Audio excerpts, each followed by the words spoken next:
Welcome, ladies and gentlemen, to the broadcast today. Today is Monday, May the 4th, in the year of our Lord, 2020. And it is a wonderful day to be here and, of course, to be alive. A wonderful day in the history of the Amazonian Revolution. It's a pleasure to have you on board. I want to believe that you had a wonderful, exciting weekend. I'd like to greet you on ground zero, especially, and those of you on ground one, I want to say thank you for joining the broadcast too. I hope you all are doing well out there and staying away and staying safe from the coronavirus. This is going to be one of those exciting broadcasts that I bring to you. I want you, for those of you on the social media, to go ahead right now, hit your share button as quickly as you can.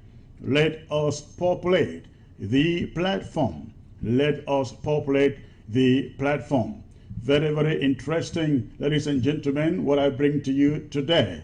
So please go ahead, hit your share button, invite everyone out there.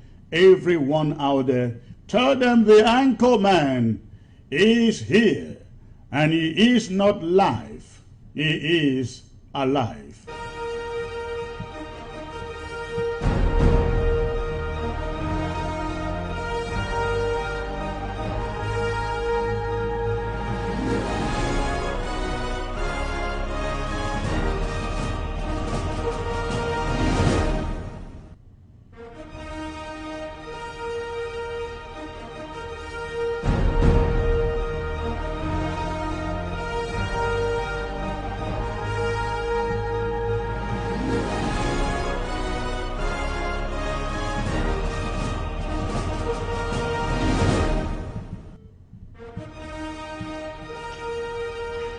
Hello?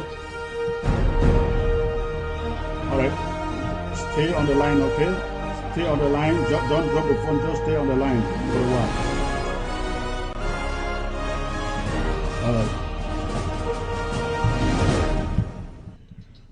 All right, ladies and gentlemen. Again, good evening and welcome to Amber TV, Amber Television, from all of sub-Saharan Africa to Canada, to Asia, to the European Union, including the United Kingdom, and of course onto the continental USA and all of Latin America.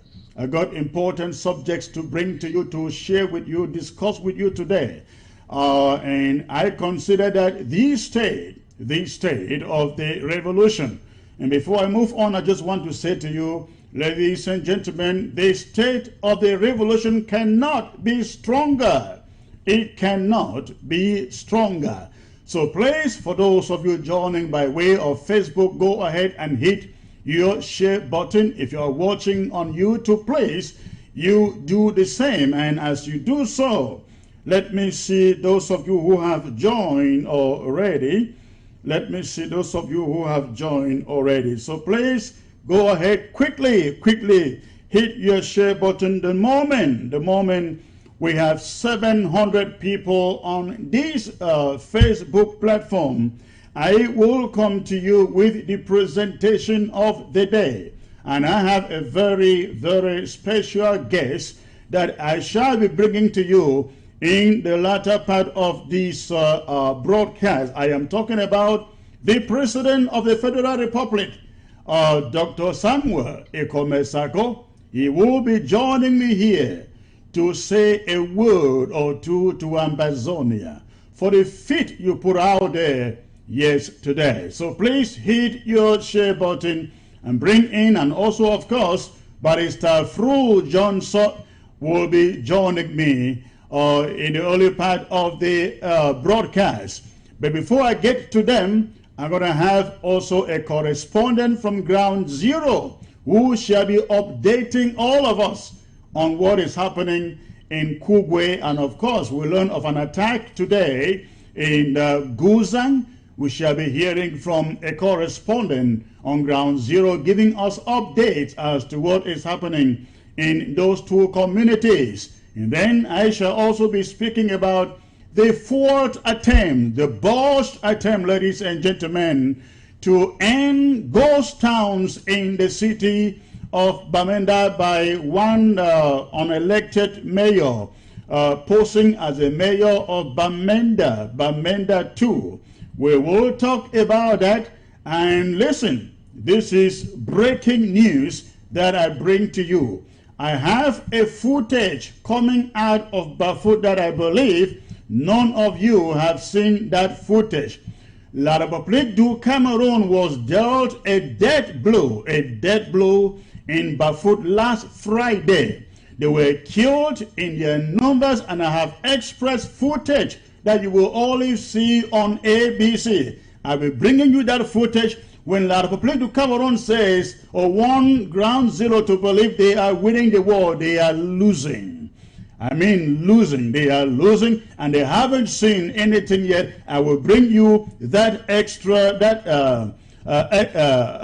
exclusive footage. So please get me there quickly. Go ahead, hit your share button. I think we're having over 680 right now. So please, let's make it 700 to quicken my coming. All right. So let's do that. Let me see who is joining here. I see a lot of clappings here on the social media. We are past 700 already. Wonderful. Keep on hitting your share button, ladies and gentlemen. I see Gladys Azar, Julius Inji, Food. Oh yeah. Yes, Afu, the veteran on this platform. Thank you, sir. I also see Tene Ben Kumben. I see you, sir. Alphonse Njukang. I see you. Ivan. I say Deadliest Blue. Thank you, sir. Samuel Etoy. Watching from where? Watching with you. Okay. Ochiba Achundo. I see you. Chungong Sani. Mo Manu. Amber Love. Eve Chike. Stanley Matthew. Footage found only on ABC TV. Ambazonians, wake up!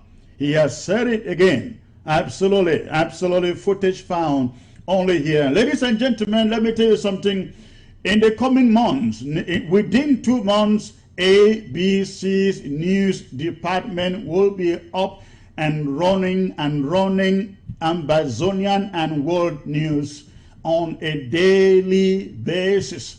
In fact, at the top of every hour, ABC shall be presenting both domestic and world news. That's probably we are looking at the month of June. That is some good news for all of you, especially those of you on Ground Zero who are glued on ABC, having to watch the foreign channels that we bring to you. But I can assure you, things go as being planned in June. By end of June, we will have an ABC news desk that brings you news as it happens. News as it happens from Ground Zero. That is it. Okay. I see also J.B. Tanyi. Greetings, our able secretary. Patricia Ngong, I see you. We love you, Bafut, she says. I see also Mbo Lexus. I see also Dorothy Ngwa. Okay. The one and only Nailbox Steve. Ladies and gentlemen, for all of you out there, I want you to put on your screen hashtag Nailbox Steve. That is a man whose pen runs and laughs. Did you hear me? His pen runs and laughs. He is one of those with a pen out there that even the enablers and the detractors cannot put it down. He does an incredible job. I don't know what time he spends to sleep, but he is out there writing again and again. He's not one of those who put out audios, but I'm telling you, his pen is as loud as any audio that you will hear out there. Hashtag, we thank you, Nailbox Steve. All right, Abanda Sunday Mokoli, thank you for joining. Arch Succeed, always here, another veteran on this platform. Nari Cooper, another veteran here. Otello General, another veteran here. Pius Itube, I see you. Gary House, I see you, sir. Says, I am hashtag barefoot. Thank you, sir. Thank you. Acom Fidelis, ladies and gentlemen, unfortunately, I cannot read every name. I cannot read every name, but I want to thank you. I want to thank you. I want to thank you for joining the broadcast today. Continue to hit your share button as the broadcast goes on. Before I bring in my correspondent from Ground Zero, I just want to remind all of you, members of ABC Amber Club, members of ABC Amber Club. By the way, so many of you out there have registered for ABC Amber Club, but you are not yet in the club itself, the WhatsApp club itself. If you have registered, if you are a registered paying member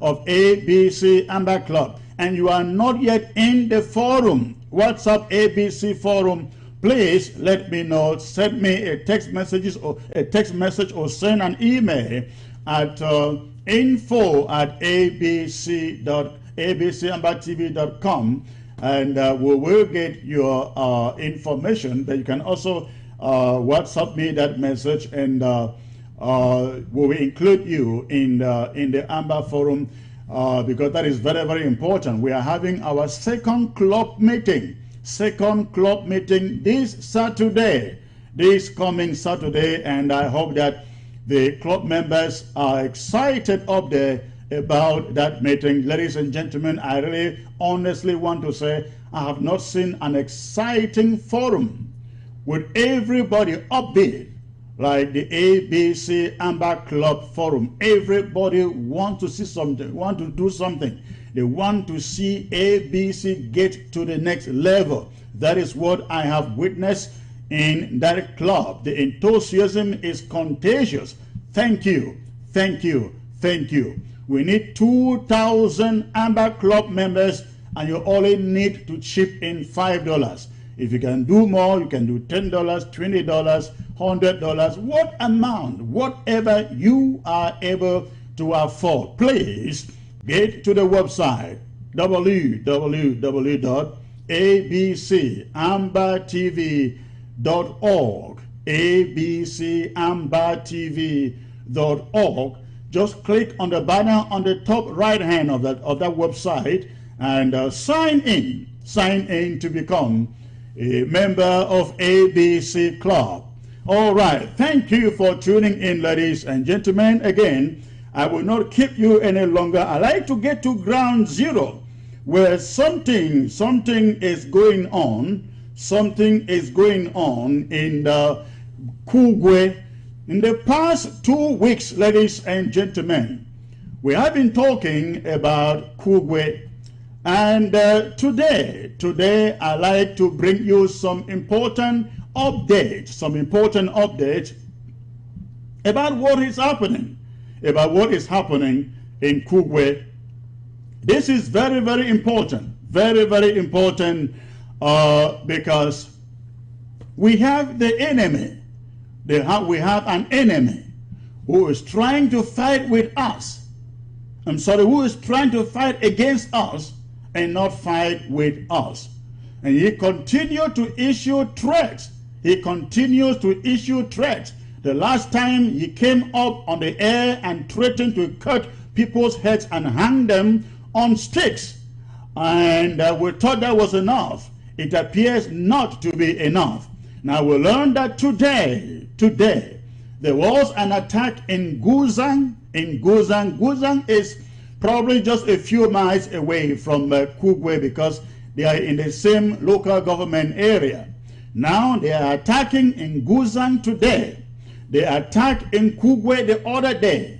And after the attack in Kugwe, where they destroyed the power station, they went to the farms and attacked people, took away 15 children.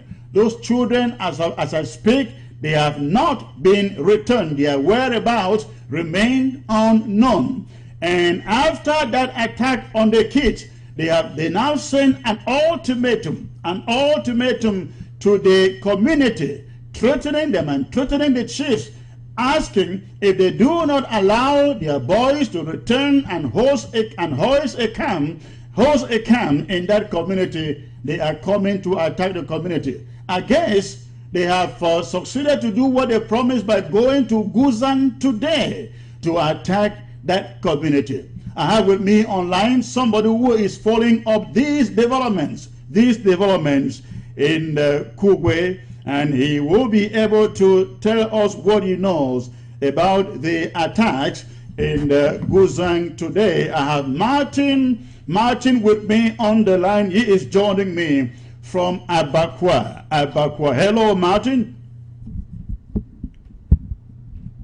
Hello? Hello, yes, Martin, can you hear me, please? Yeah, good evening.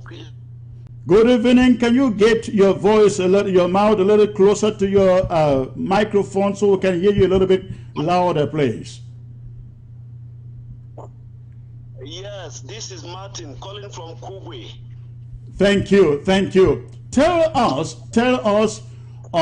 first, let's start with Guzan. We'll learn of an attack in Guzan today. What do you know about it?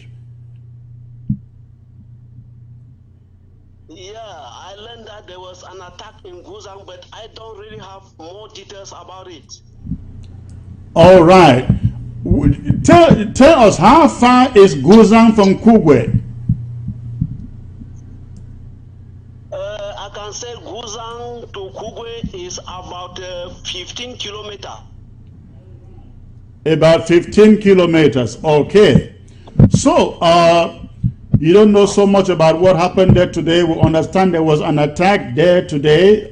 Since we don't have the details, we will spare that because we don't want you to give us information that is not accurate. So tell us, since the first two attacks in Kugwe, there was an ultimatum that was given to the people of Kugwe, the community in Kugwe, by these rooks who attacked Kugwe, destroyed the electric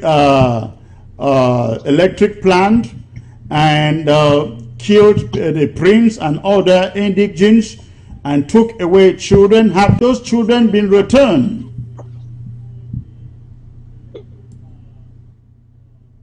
Thank you for your marvelous job that you have been doing. And I want to elaborate some falling atrocity caused by this gang robbery called ADF. I will enumerate numerous of series of atrocity. They have been living in Kugwe for more than 4 years, and Kugwe have been living in havoc, living in panic, living under threat. So, the following thing that they have been doing, they rape children. There is no one single girl of 12 years above that they have not raped. Then force women. Okay. They pass an offer. No, but hold on there. The rapes you are referring to took place before they were chased out of that community. Am I correct? Yes, sir. So we want to know what is going on at the moment. Have the 15 children they abducted, have they been returned to Kugwe? Secretary Chris, really they have returned only one child, and from that there were about almost numerous of people that was wounded. There are still some at the hospital. Within that time that the prince were killed. Okay, so numerous of children kidnapped. So out of now, yes, I can hear you. We understand that about 15 children within the ages of 5 to 15 were abducted. So you are saying that only one has returned? Yes, sir. And how did the one return? Did he or did she just walk home, or they brought her or they brought him? How did he return?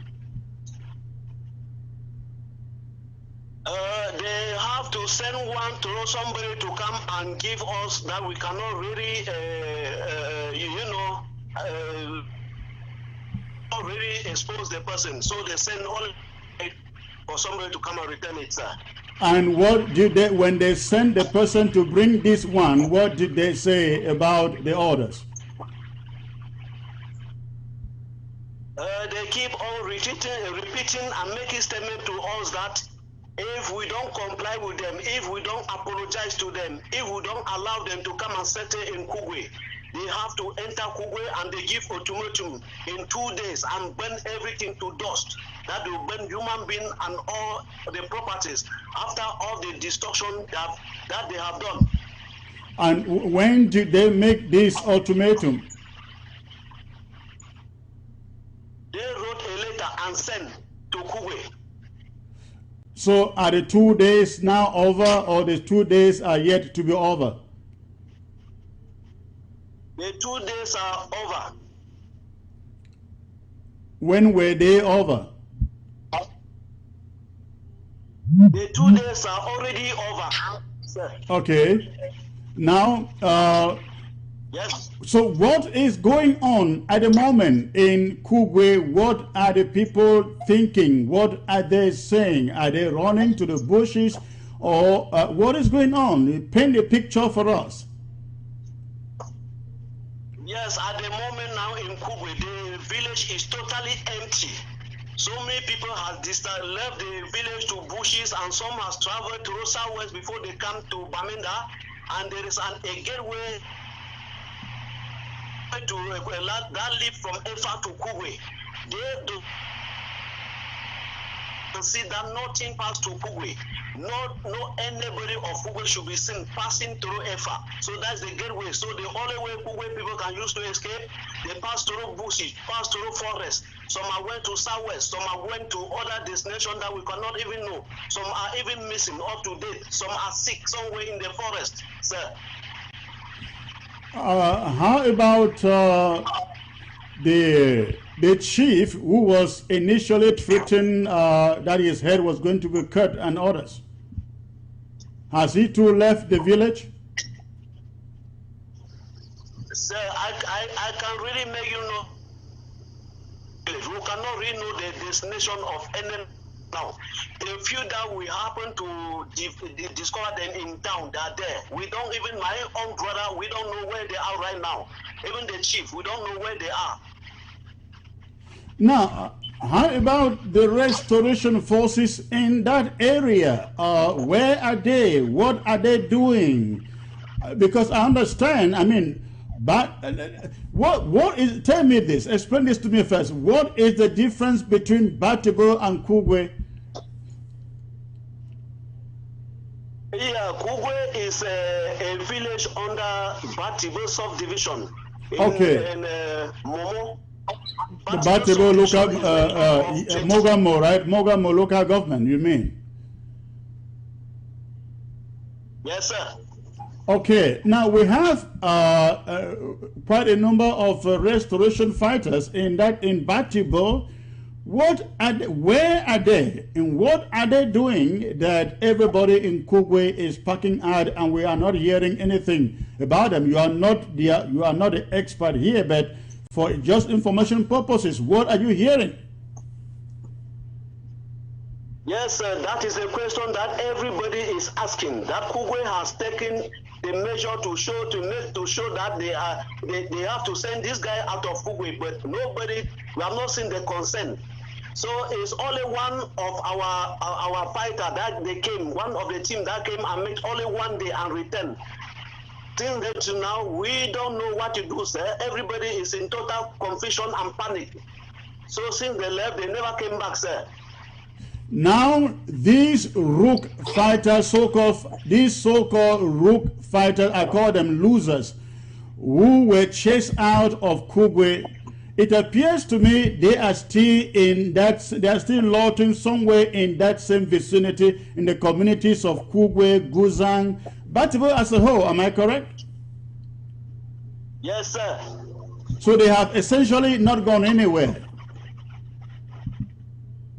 Yes, I learned that they are lotting somewhere around AY, then Ashong.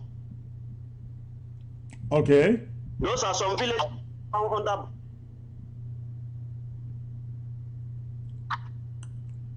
Hello? Yeah. I think you are breaking up. No, I'm still there, sir. Okay. So, yeah, you were trying to say they are lotting where? They are lotting around AY. That's another nearby village or what? Yeah, Ashong village and AY village. All right. Is there anything other than the things we have discussed that you would love us to know before I let you go? Yes, sir. But one thing that I want to let you know is that these Kugwe people who have surrendered their life, and there are some few of they are only uncountable. So right now, like this, they cannot move. They cannot go north or south. They are at the same place, and they are on panic, living under tension. They don't know what this guy will surely come and do to the village, sir. So now we total in big confusion. Total confusion and in stress. You will really discover that everybody, when you see a man from Kugo, you discover that the man has been sick for 1 month or for 2 months without eating. They are pale, all dry and looking very pale, sir. Because they all live in the bushes since. Yes, sir. What happened to the power plant? Was it were some repairs carried out on it, or is still dead? No, the power plant has been totally burned to ashes. Then there is no way for somebody to go and take any particular attention. Everybody has been leaving the village and living under panic. Nobody to even go and take the detailed report of that solar powerhouse that has been totally diminished down, burned by the fire by this gang. So it was involved with batteries, generator, and controller, all the like. But there's no way for somebody to even go there and take the details of what have been destroyed, sir. All right, Martin, thank you for your report. Thank you for being brave enough to gather this for us. We shall be getting back to you in subsequent programs to give us updates on this, okay? You remain strong and remain safe. Thank you, sir. You're welcome. Thank you. All right, ladies and gentlemen, I'm sure you got that. Piece of information. I hope that the National Security Defense Council of Ambazonia, they are hearing this, and I hope in particular that Mogamo, LGA, and Momo County as a whole, they are hearing this. I think the moment has come to do a cleansing of that community, to get rid of anything in that community, everything, and I mean everything in that community that constitute a threat and a danger to the lives of the people of Kugwe, of Guzang, and all those smaller communities in that area. Again, we can never say this enough. We will confront anything that stands on the way of this revolution, especially when that way has to be the people on ground zero. We will not continue to allow them to treat our own people as if they are the enemies. Our own people are not the enemies. They should not be the enemies, and anybody going after our own people, they are the enemies. And again, I hope that the people in Mogamo, they are hearing this, and the people in Momo County, they are hearing this. They should do what they ought to do. All right, ladies and gentlemen, at this moment, I am going to take a short commercial break, out. And when I come back, remember, I have the President of the Republic, Dr. Samuel Ekome Sako, who shall be joining me. I also have joining me on the set, Barrister John Nsoh. So please, do not touch your remote, ladies and gentlemen. Stay put. I'll be right back. You need a financial instrument that provides a hedge against inflation, 100% guarantees that you will not lose your money, has tax-free growth and distribution, the ability to take an interest-free loan, avoids probate, provides creditor protection, guarantees your family that your income will be replaced should you die, helps you protect yourself financially against chronic, critical, and terminal illness, and of course allows you to take money anytime for any reason at any age without a tax penalty. You need only as little as $50 to invest per month. Contact Irene Fombo, tel 513-5014-177 or send an email to irenenpmsn@gmail.com. Start a new career as a Linux system administrator with an average salary of $80,000 to $120,000 a year. Dynamic Tech Academy has transformed many lives for the better through our 6-month Linux program. We are so excited to announce that we are adding DevOps course and Red Hat certification at no charge, which will make students more competitive. Over 80% of our students have no prior IT background, yet vast majority of alumni land jobs in 3 to 6 months after they start applying. Our ultimate goal is to reach 100% student employment, so we work with every student until he or she gets a job. Upon successful completion of the course, we will provide resume building, interview preparation, and job placement assistance. With the Linux course, you get more than 300 hours of in-depth training, and you get to learn from experienced instructors. By the end of the program, our students can be Red Hat certified if they choose. Our alumni work in companies, both government and private companies in the USA, Canada, and even Europe. Want to learn more about the program? You can contact us at info@dynamicdmv.com, or you can call us at 240-604-9505, or you can call us at 240-423-7865. And you can also visit us at www.dynamictechdmv.com. If you are interested in online classes, please register on our website. That's once again www.dynamictechdmv.com. Start.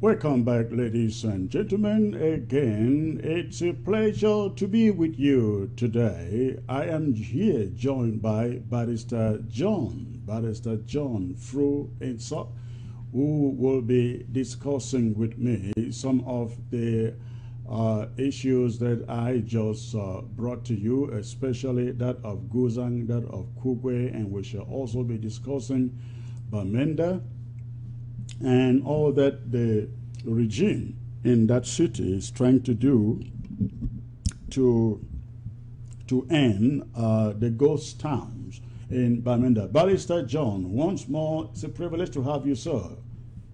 Thank you very much, Chris. Thank you for inviting me.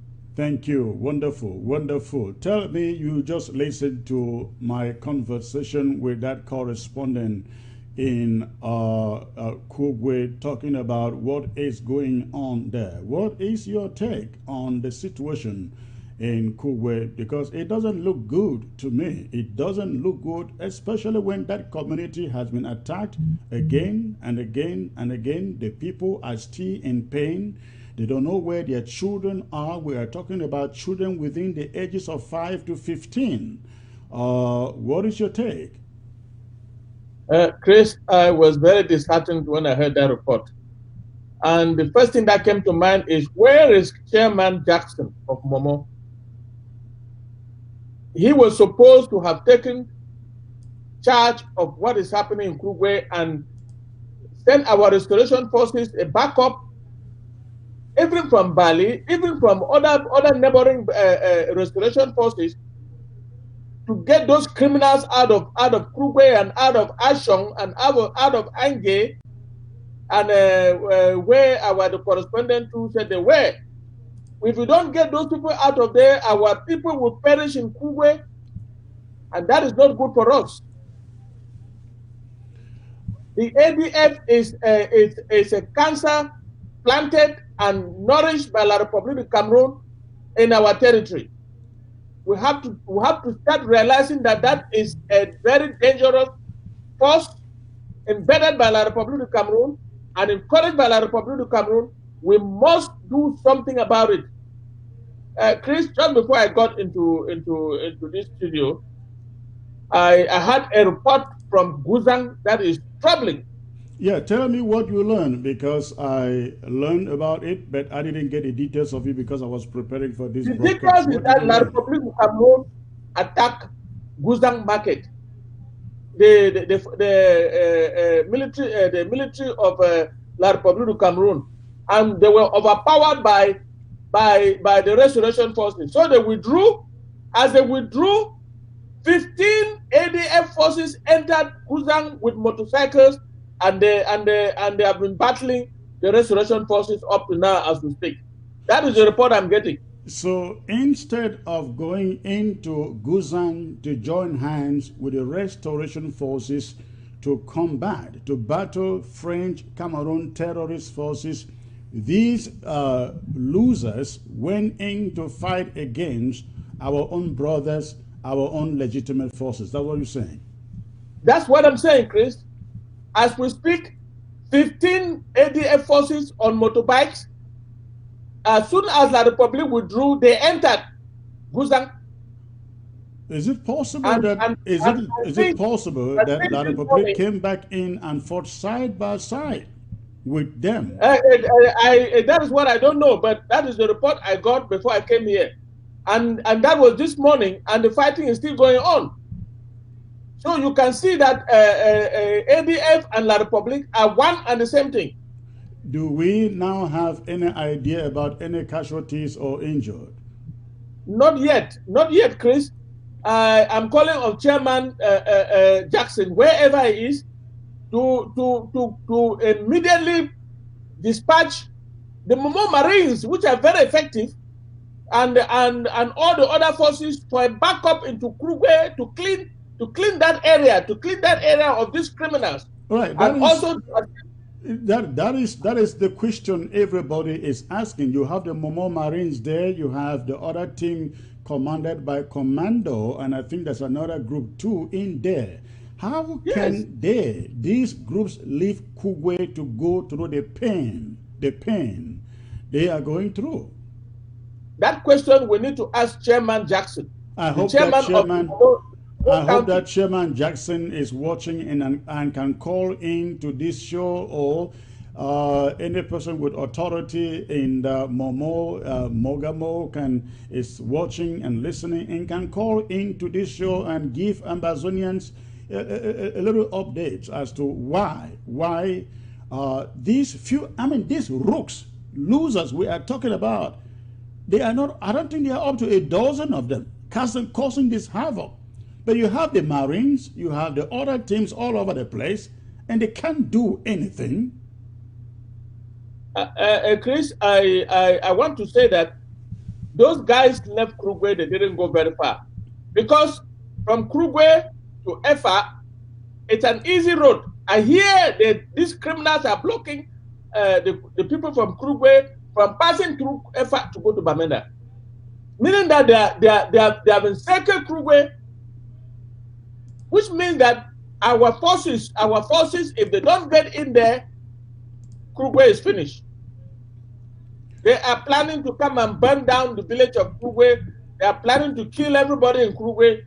And I think that this is the time for the Momo County to take very serious measures and save Krugwe from this whole mess. Well, I really hope they do. I really hope they do, because it is becoming just too much for those people to bear. Now, I want you to take a look at this image that I want to put on my screen. This is coming from Bamenda. This is coming from Bamenda. The image you find there of motorcycles, these were motorcycles confiscated in Bamenda, precisely from Okada riders in Tarikon, all the way up to Bafut by French Cameroon soldiers.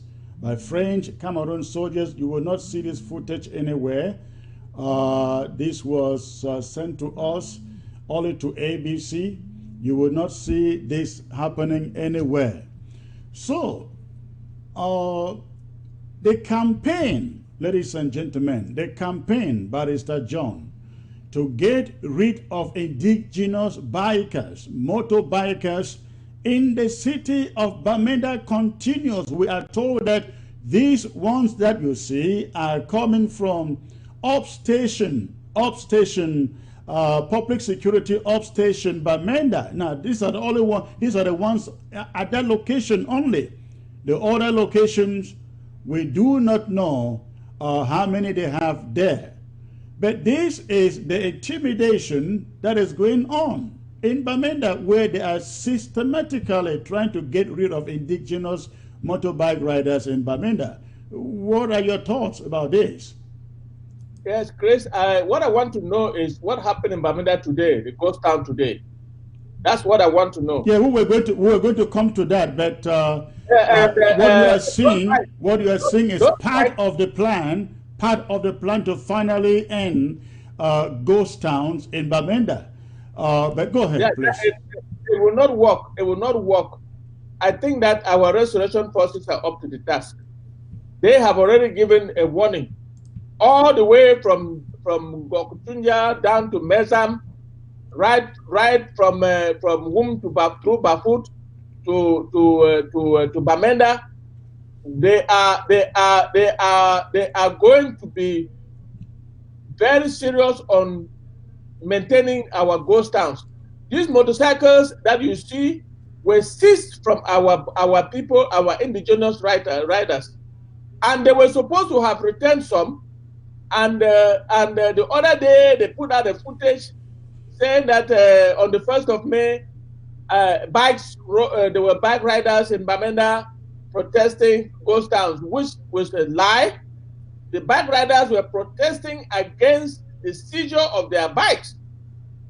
And Chris, I want to say that this morning I'm getting information that Francophones are the ones trying to ride bike in Bamenda, and they are going to meet fire for fire with our restoration forces. That is what I'm hearing. That is a fact. That is a fact. We got some footages from some of our detractors coming from Bamenda. A few people gathered around the main market. I think they said, was it main market or food market in Bamenda, brought there by the unelected mayor, colonial mayor of Bamenda 2. That is one guy who is trying to do what Ekema Patrick left undone. And of course, if he thinks that he would go free, I would like to remind him, Ekema never had it free. Ekema didn't go free. His own day came and he left. I am passing this warning to this Bamenda, unelected mayor for Bamenda 2, that just as Ekema saw his day, if he should just continue in what he is doing, he will definitely see his own day, But this is what he did today, trying to end ghost towns in Bamenda. They gathered all these Bameneki bike riders and traders to gather around the market in Bamenda, trying to get them to, trying to send the impression that ghost towns, Monday country Sundays, they are dead in Bamenda. But then, images came in from different parts of the city of Bamenda, from Nkwen to Bale Park, and everywhere was dead. Everywhere was grounded. Not even a fowl could be seen on any street apart from where they were gathered in this market. How long do you think they can do this? They can pretend that they are getting life back into Bamenda. Chris, you know I'm from Mancon, and which is where that idiot who claims he's a mayor of Bamenda 2, an unelected mayor of Bamenda 2, and I know him personally. He will end up like Ekema. I can promise him that. But having said that, Chris, there's nobody who can stop ghost towns in Bamenda. Not even that enabler called so-called elected unelected mayor, who happened to come a few about 1 or 2 kilometers from my own quarter in Mancon. He's a Mancon man, and I know him. I may not know the exact name, but I know their compound. And I'm telling you that he's he's a criminal. And listen, Chris, let him continue. The so-called unelected mayor of Bamenda has gone underground. And now he of Bamenda 2, he thinks that he can do something. He will end up like Ekema. I can assure him that. But they cannot stop ghost towns in Bamenda. Now, let me say this about all those unelected mayors in all of Amazonia. If you are seated there, do not think that you are seated there because we appreciate you. We don't appreciate you. We don't want you. You are always seated there until the day that we come after you. So what we are saying to you is, you got to leave and hand over that seed where you are seated on, to the indigenous people of your town, of your village, of the city that you preside over. If you were never elected by Ambazonians, you should not be where you are. You are essentially usurping yourself in that power. But so how long can they do this? Chris, before I answer you, I want to say that he cannot have access to the Bamenda 2 council office, because the restoration forces in Mancon, they call the Mancon warriors, have blocked all entrance into that council building. It's right inside the village, and getting there from the center town, it's about 3 or 4 kilometers. Let me tell you, Chris, that idiot will not go very far. He has no office to go to. He's only going around with a lot of talks, trying to intimidate people. But you know, Bamenda is very slippery in the dry season. Right. That's all I can say. All right. Tell me, Barrister John, there was this excitement yesterday coming out. No, before we get there, let's not get to tomorrow, to yesterday yet. I have another, I should say, an exclusive video that I want to show you and I want to show Ambazonians. Now, ladies and gentlemen, park fine, park very well. This video I want to show you came out of Bafut. Again, Good. This video came out of Bafut last Friday. Now, take a look. What you are seeing, ladies and gentlemen, is a footage. It's a footage that came out of Bafut last Saturday. What you find here, you see a lot of political Cameroon terrorists having a military jet transporting their deads, transporting their dead body. Look at that truck. Look at that truck, ladies and gentlemen. They are filled with dead. A lot of people Cameroon army. Now you will not find this image anywhere other than on ABC. But this is what happened in Bafut last Friday. This is what happened in Bafut last Friday. Again, you will not see this anywhere. You will not find this everywhere. We got this footage this morning from somebody on the ground. You find in that footage La République du Cameroon, agents transporting the dead. Look at that, transporting their deaths from out of Bafut on Friday, last Friday. Barrister John, they are trying and doing everything to let Ambazonians, especially Ground Zero, believe that we are losing the war. What you see there is that's supposed to be a professional army. It does not entail losing the war. Chris, I am very happy to see that footage because Mimi before had made some allusion to that. We have not lost one restoration force in Bafut. Let's make that clear. You are very correct. But what we have lost is our civilians. They have killed about 6 or 7 of our civilians.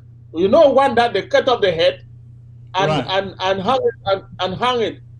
And they have admitted, listen, Chris, the Minister of Armed Forces issued a statement arresting the captain who gave the order for that young man to be killed and the head cut, and he was disarmed and arrested and taken to Yaoundé. I'm talking about what the minister wrote in French and in English, and he has given a message of condolence to the people of Bafut. That is another admission of crimes against humanity. Absolutely. No, that's another admission.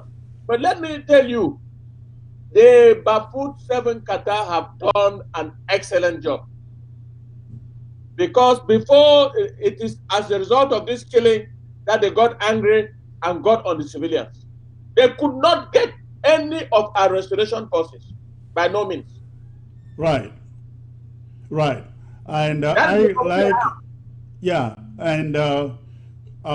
like Ambazonians to know all our forces in Bafut are intact.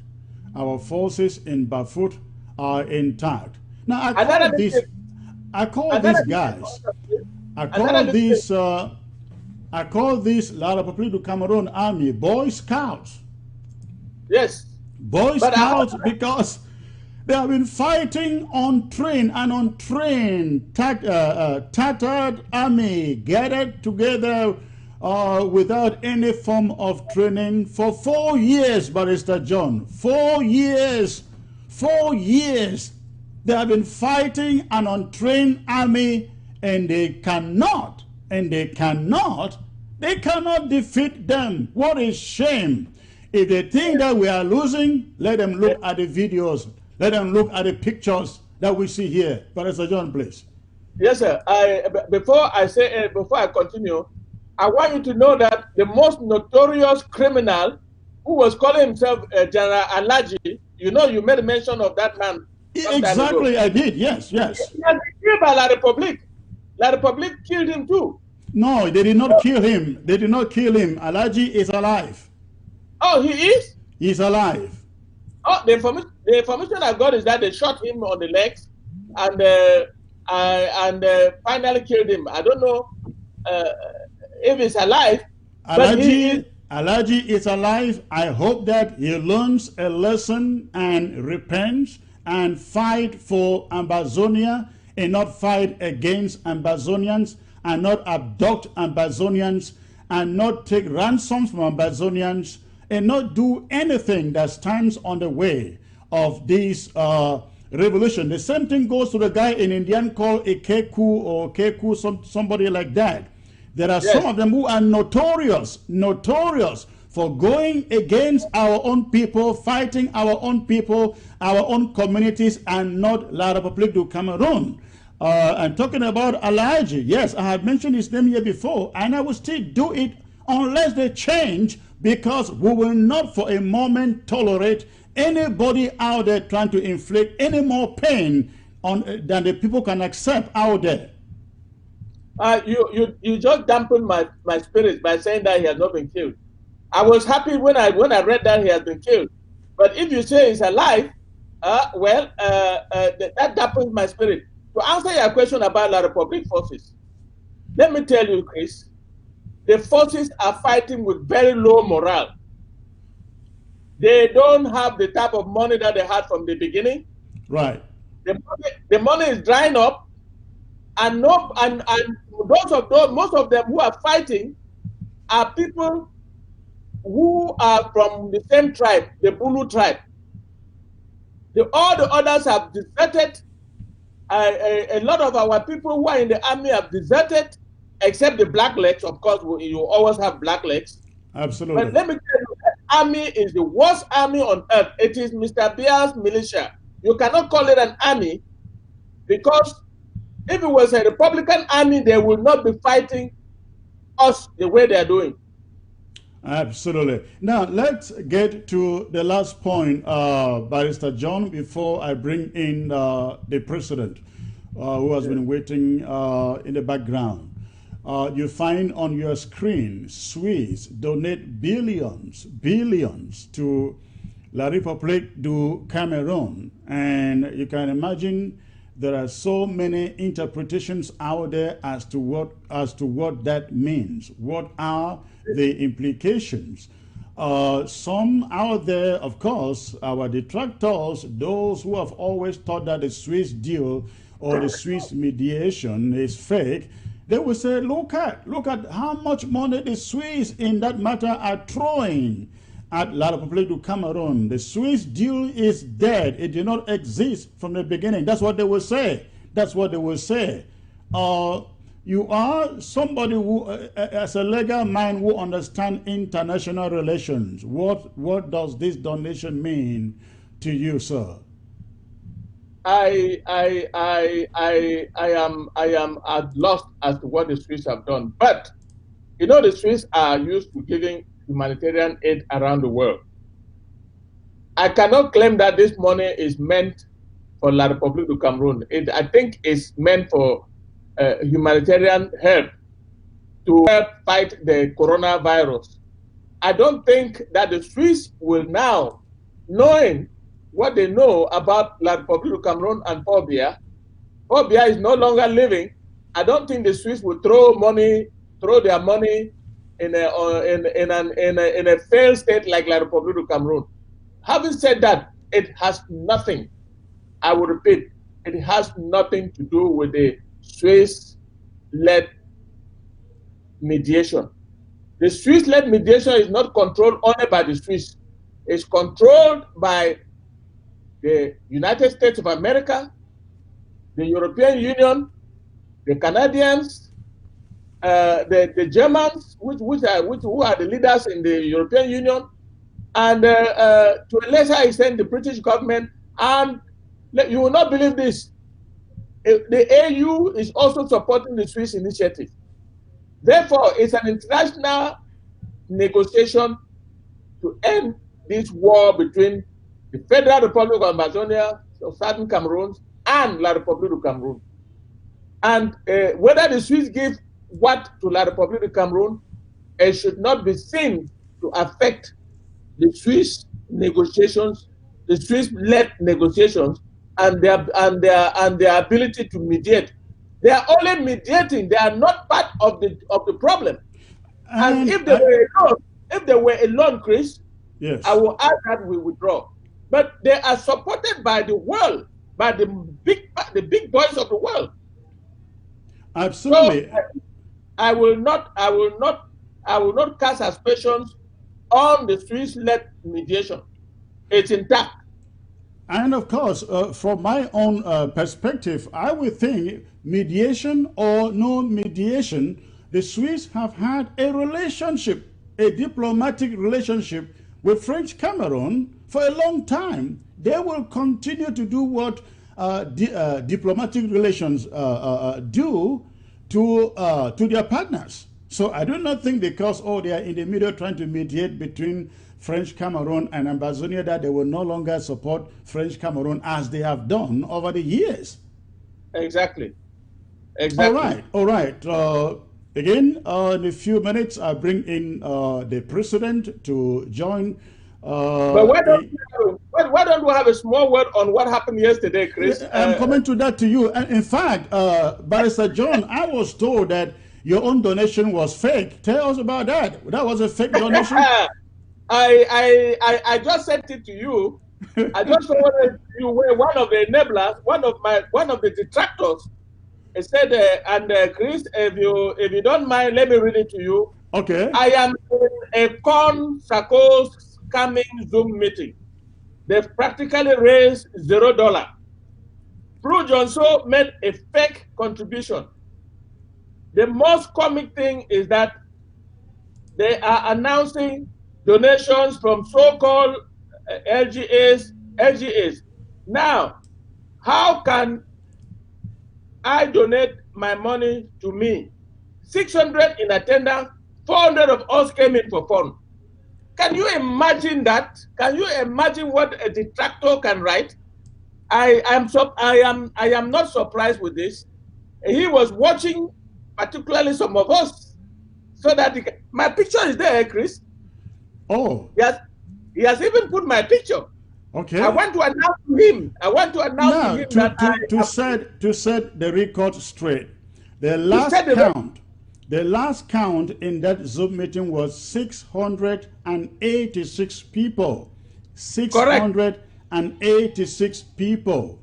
And yes. The total raise, as the figures that we have all seen, turned out to be about $311,000 and some change. You are wrong, Chris. You are wrong. This morning is up to 315,000. Okay. I just spoke with Nijo. There you go.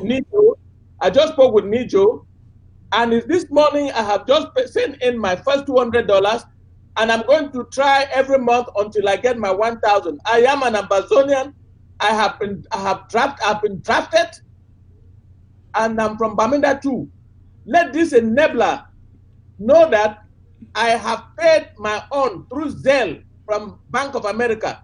Let him go to hell. All right.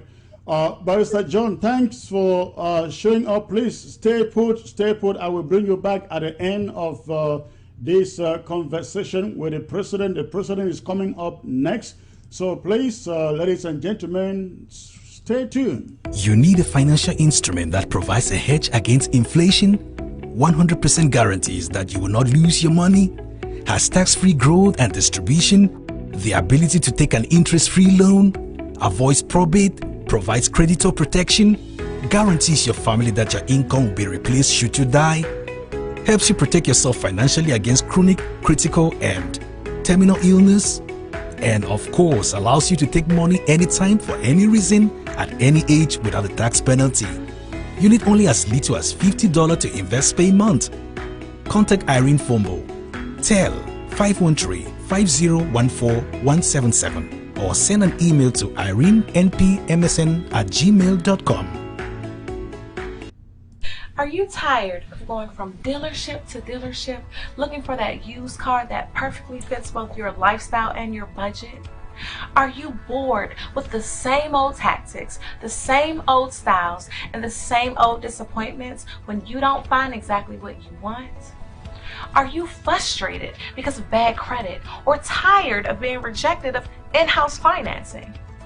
Are you tired of going from garage to garage for a car? How about that filthy old car that you used to drive? Are you done? Welcome to the new experience. Barico Auto Sales has sold and financed cars to over 50,000 people across the country. Our exclusive in-house financing model allows us to provide flexible options for all. Enjoy low rates, free pickup, and award-winning customer service. Reserve today. Barico Auto helps make car renting easy and seamless for all of our customers. Our financing options allow you to shop our vehicle inventory for the exact used car, truck, or van that best fits your needs. Car selection and customer satisfaction are of great importance to us. We provide the best mechanical repairs, and our services take just minutes. Detail your car with us and get out of that filthy old smell and into something sweet. We will even do your oil change at the lowest rate. And please do not forget that with Barico Auto Sale, you own and drive your car before you even have to pay us. So come on down and visit us and drive away with your new car. Barico Autos, own and drive before you pay. 240-486-4664. www.baricoauto. Welcome back, ladies and gentlemen. You will all recall that yesterday was like the beginning of this Amazonian revolution. Amazonians in their numbers showed up, and a ground zero event that we called Amber War Drive.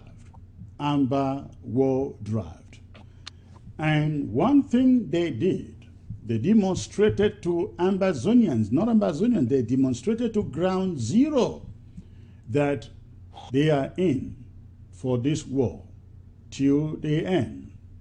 They demonstrated that whatever it takes is going to take to win this war. They are all in for it.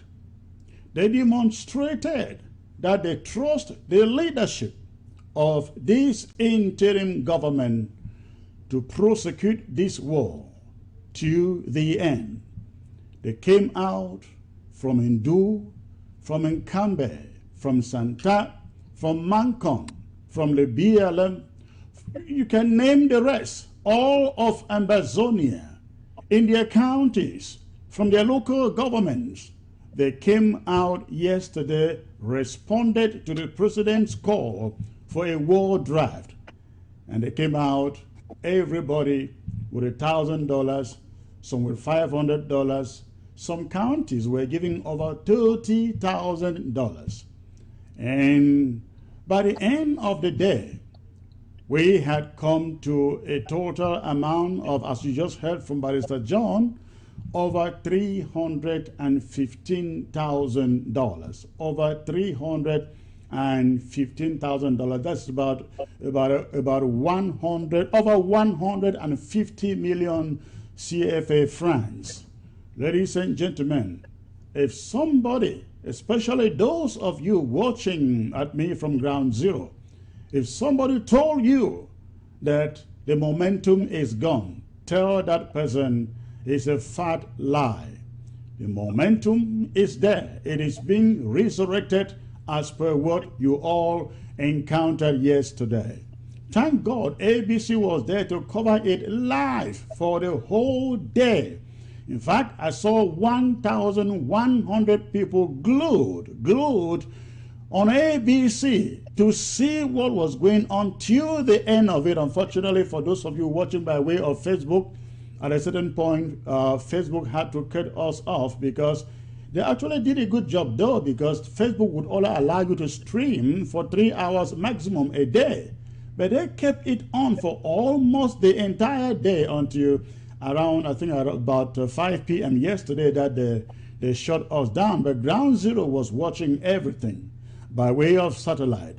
So that was a feat. That was a feat and such a reassurance to the Ambazonian people and to the people that lead this interim government that Ambazonia is behind us. Ambazonia is behind you. But having said this, I want to say this.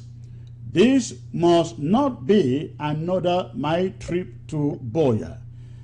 I want to believe that the president will put men in the counties and in the LGAs who will effectively and efficiently manage this fund. Now, ladies and gentlemen, this is important so you know. That money was not donated to the interim government. That money was going to the counties and to the LGAs.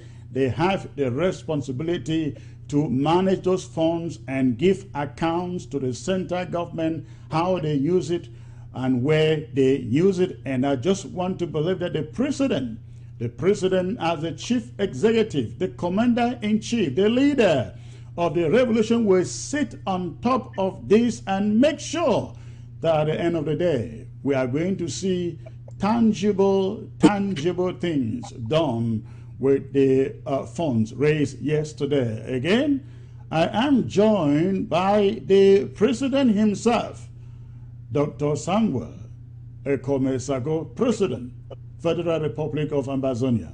Mr. President, it's a pleasure to have you, sir. Thank you, Secretary. Thank you for me on. Thank you. Listen, I am really thinking, and seriously so, that what you had yesterday,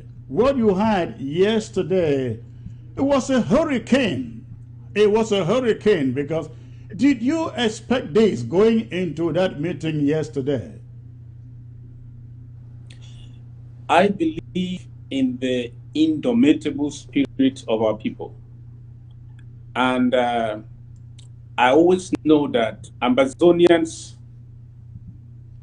in the spirit of revolution are willing at any time to prove the world that they are wrong. That's why we're in this. Prove our detractors that they are wrong and they're on the wrong side. To prove La Republique that they have believed a lie and they are wrong. So when the battles get tough, I believe that that is the best time you get. That's when you get from Ambazonia, because the Ambazonian spirit is to dominate, to prevail against falsehood, to prevail against this falsehood that has buried us for 58 years, and the whole world is saying no to us, and the Ambazonian spirit say yes. So I believe that as soon as it became tough, as soon as all these dictators rose like a mountain, like it's against us, and as soon as I saw that La Republique was even preemptively celebrating some victory, I knew that the lion in Ambazonia will rise at this time. And that's why I was stubborn, even in the cabinet, in all our meetings. I knew something. There is a lion in us that will rise up at this time. So I was very confident. And then I want to thank the people of Ambazonia for just doing the right thing, for sending the right message at the right time. And right, you are correct. Talking about stubbornness, I think there was a kind of a unanimous opinion in cabinet that this thing be postponed, but you kind of got stuck to the position that it should go on. What did you see that others were not seeing? Exactly what I just said. We are in this revolution because we have refused the chorus says that we are not a people, we are not a nation, we are just a minority in somebody's country, we can do nothing. They said when we are home, shall go back. They said we are 2 cubes of sugar that has melted, and they said all kinds of things. What shall we do? What will you do? That's what we are against. It is from here that we stood tall and said, no, enough is enough. And so when you have that kind of understanding of our spirit, you know that when the tough gets tougher, then the best comes out. And I want to believe that. I tell Ambazonians that forget about what they have told you. If there's any time that Ambazonians are determined to take their country back, it is now. It is because no more, the revolution has left from our heads to our hearts, and now it resides in our spirit. So nobody can kill it, because nobody can kill the spirit. So it's now or never. So I kept believing in Ambazonia. I kept believing in the spirit of Ambazonia. I kept believing in the people of Ambazonia, that when the enemy says we are going down, that is when the spirit says we are going up. So I kept believing Ambazonia will prove, they have proved La Republic wrong. We have proved the international community wrong. We will prove our detractors wrong. So I'm very desperate. I was very desperate to get this evidence out there to the whole world that we have come into this to win and not to surrender. Now, talking about detractors, as you mentioned, I understand that we had, at the last count, 686 people in the Zoom room. But there were also so many others, detractors, who came in and they were kicked out quite in their numbers. I understand that the total count would have been over 700 had they been allowed in. But these are the same detractors that have said, Sako has done this, Sako has done that, Sako ate my trip to Boya, Sako should be killed, Sako should step down in 10 days. And you have not as much as said a word in response. In fact, right now, I understand there is one FBI campaign that is making the rounds, hoping to go and get Sako and at least get him out of the interim government. I'd like you to make a little response to all these detractors, at least for now, because victory is on your side, Mr. President. You know, what can I say? A people without leadership are vulnerable. They are vulnerable. They are confused. They are directionless. But a leader without a people is a dictator.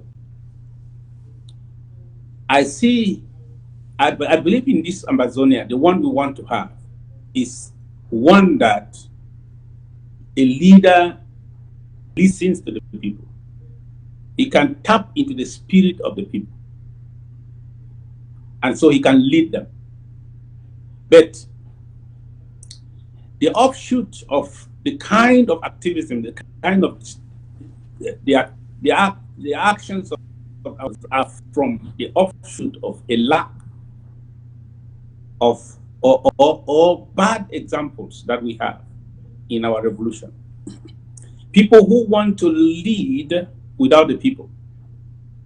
People who say the people don't matter because they know everything. There is a temptation in leadership because, first of all, you know something.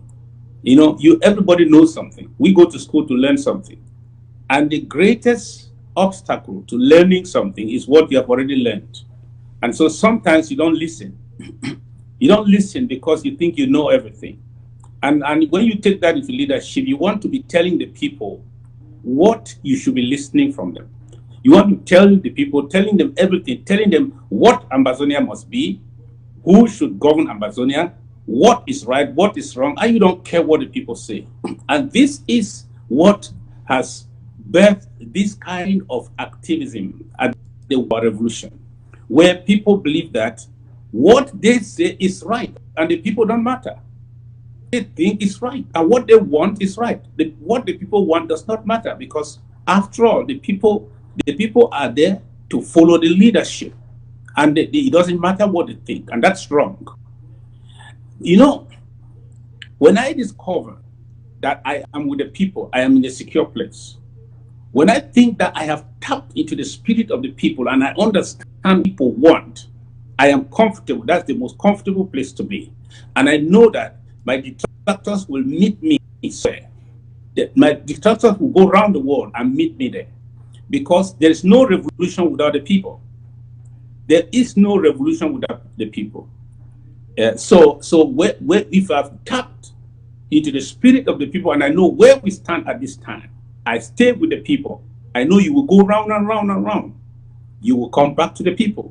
If you don't come back to the people, you will stay with the enemy, and the difference will be clear. So I also know, as I told us yesterday, that my greatest retaliation to my detractors and my enemies is success. I believe that that's the best slap you can give to your enemy. Succeed. Succeed. Because the desire of your detractors is to stop you from making progress. So what will pain him most is when you make progress and you show you have to. That person can die. I believe that if care is not taken, some people can have hypertension right now because of what they saw. Yeah. Yeah, you know, I have always said, never you pray that your enemies should die. Rather, you should pray that God so prospers you, that God so prospers you, that those same enemies come back and kneel before you to say, sir, I was wrong, I am sorry, forgive me.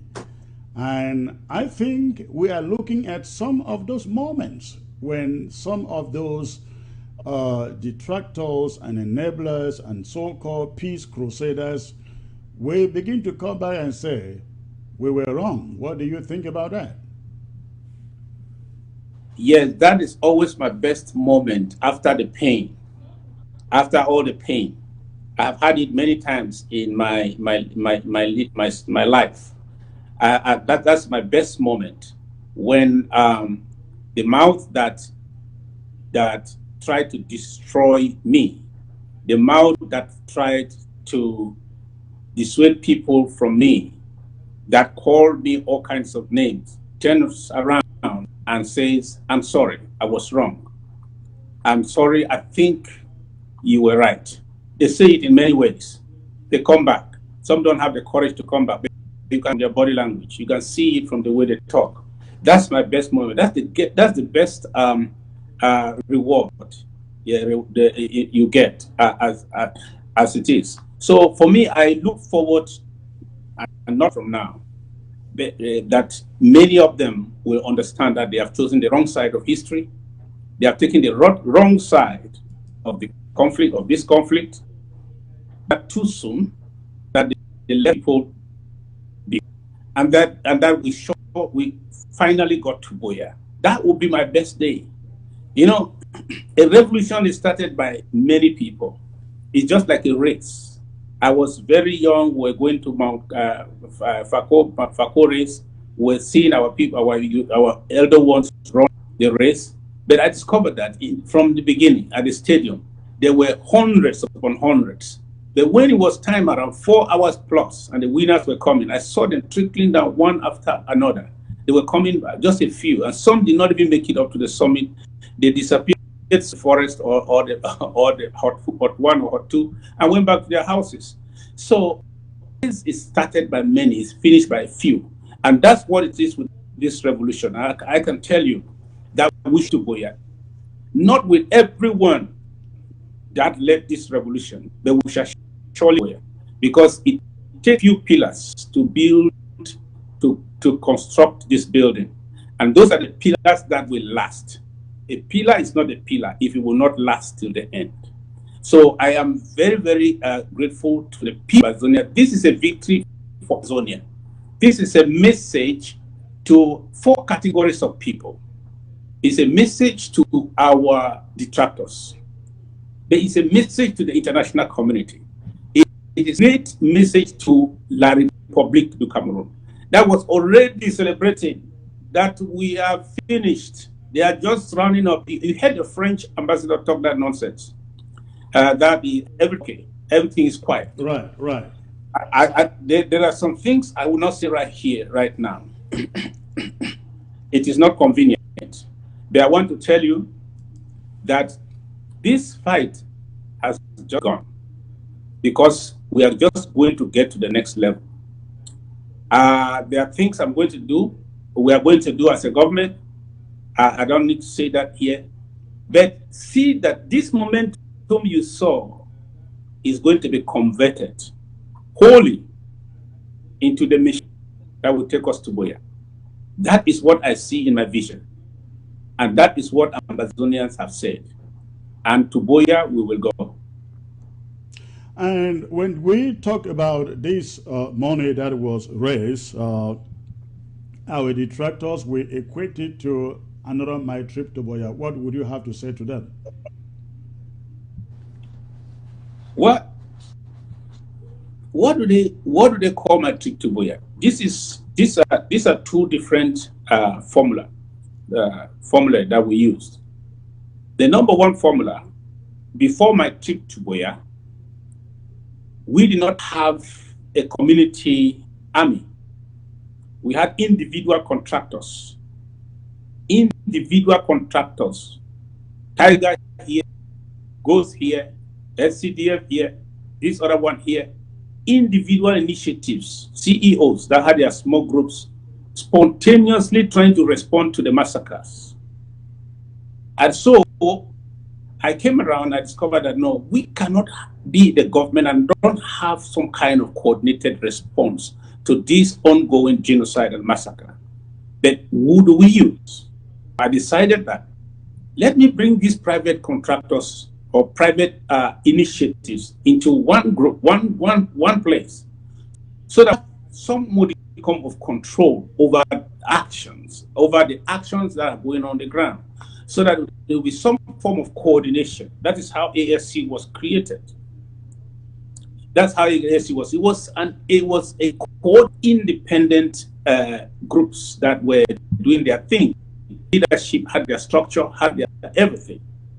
So in that situation, we launched my trip to Buea as a means of raising funds to have a response to the ongoing massacre.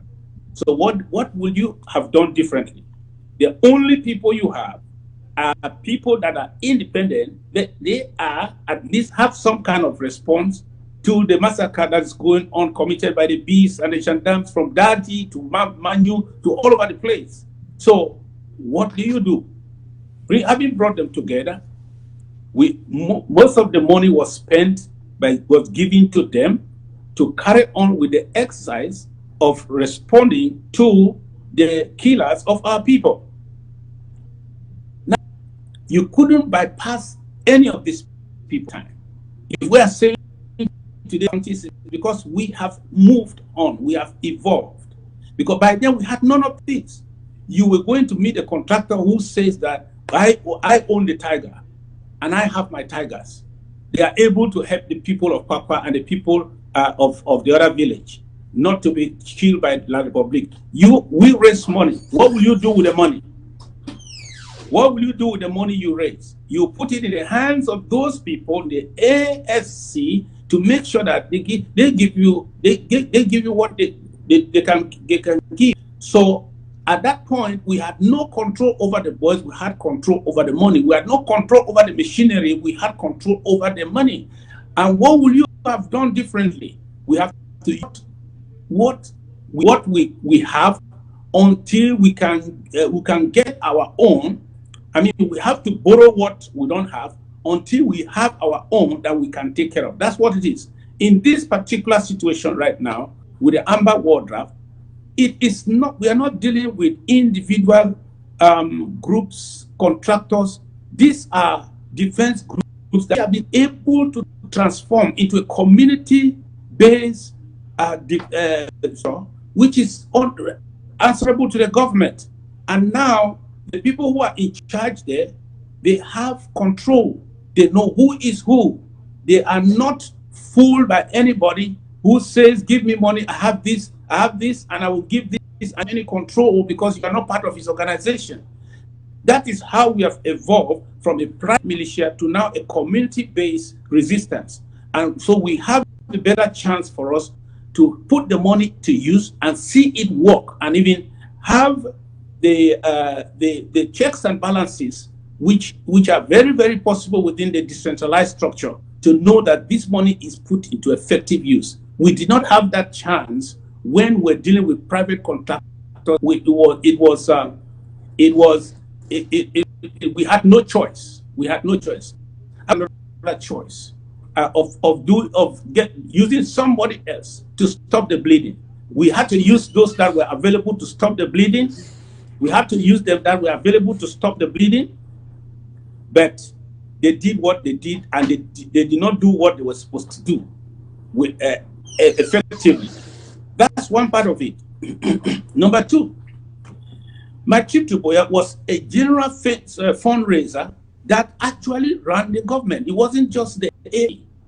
We spent about close to one quarter of the money we raised trying to help for the legal bills from Nigeria to Cameroon to get our leaders released. I know some people have turned around, if some of those who were even beneficiaries turned around to say you were not supposed to do that. I wish we can wind the clock and go back there. And you hear me come to the side. Don't call those people who have raised money just to do this and let them stay there, wherever they are, God will take care.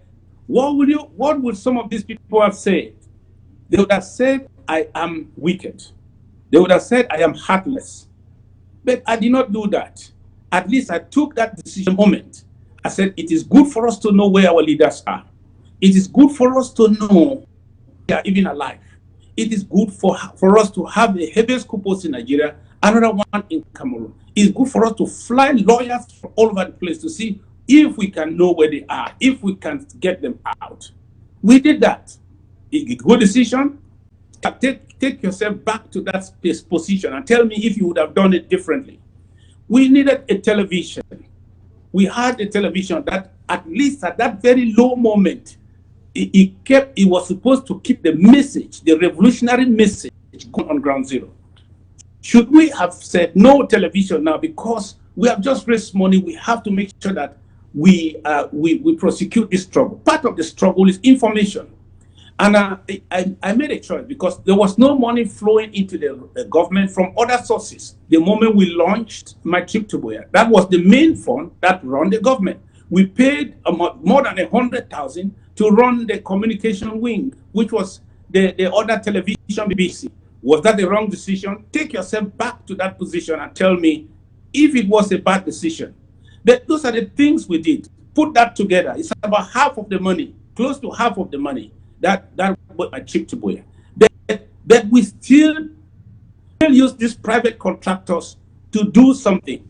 Then transition revolution from a private militia structure to a community structure. We can now say we are is now fully answerable to us and under our supervision.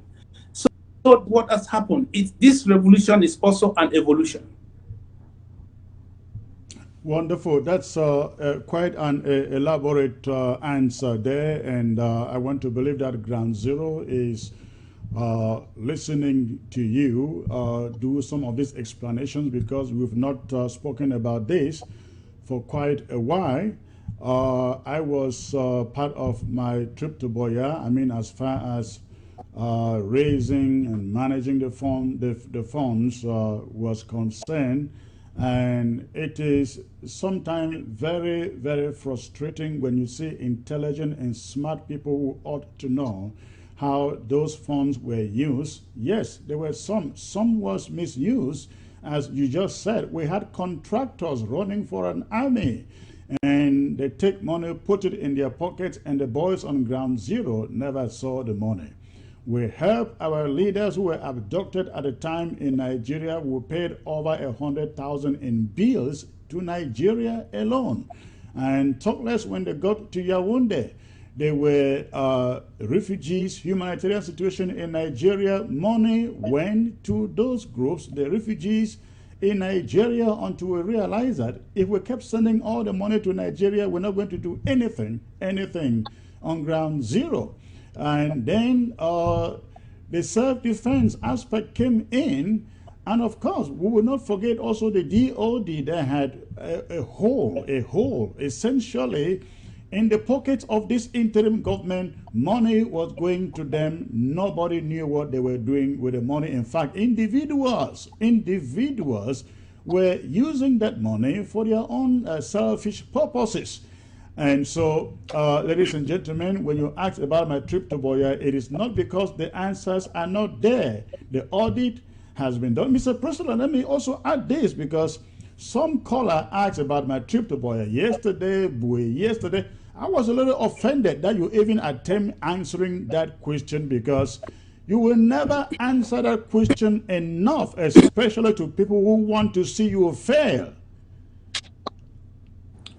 Yes, I have discovered that there are two categories of people who ask questions. You have those who are they just want to disrupt, and those who want to reason with you. They have they have a problem of reason, and so they want to know. With those ones, answering questions will help. But with those people whose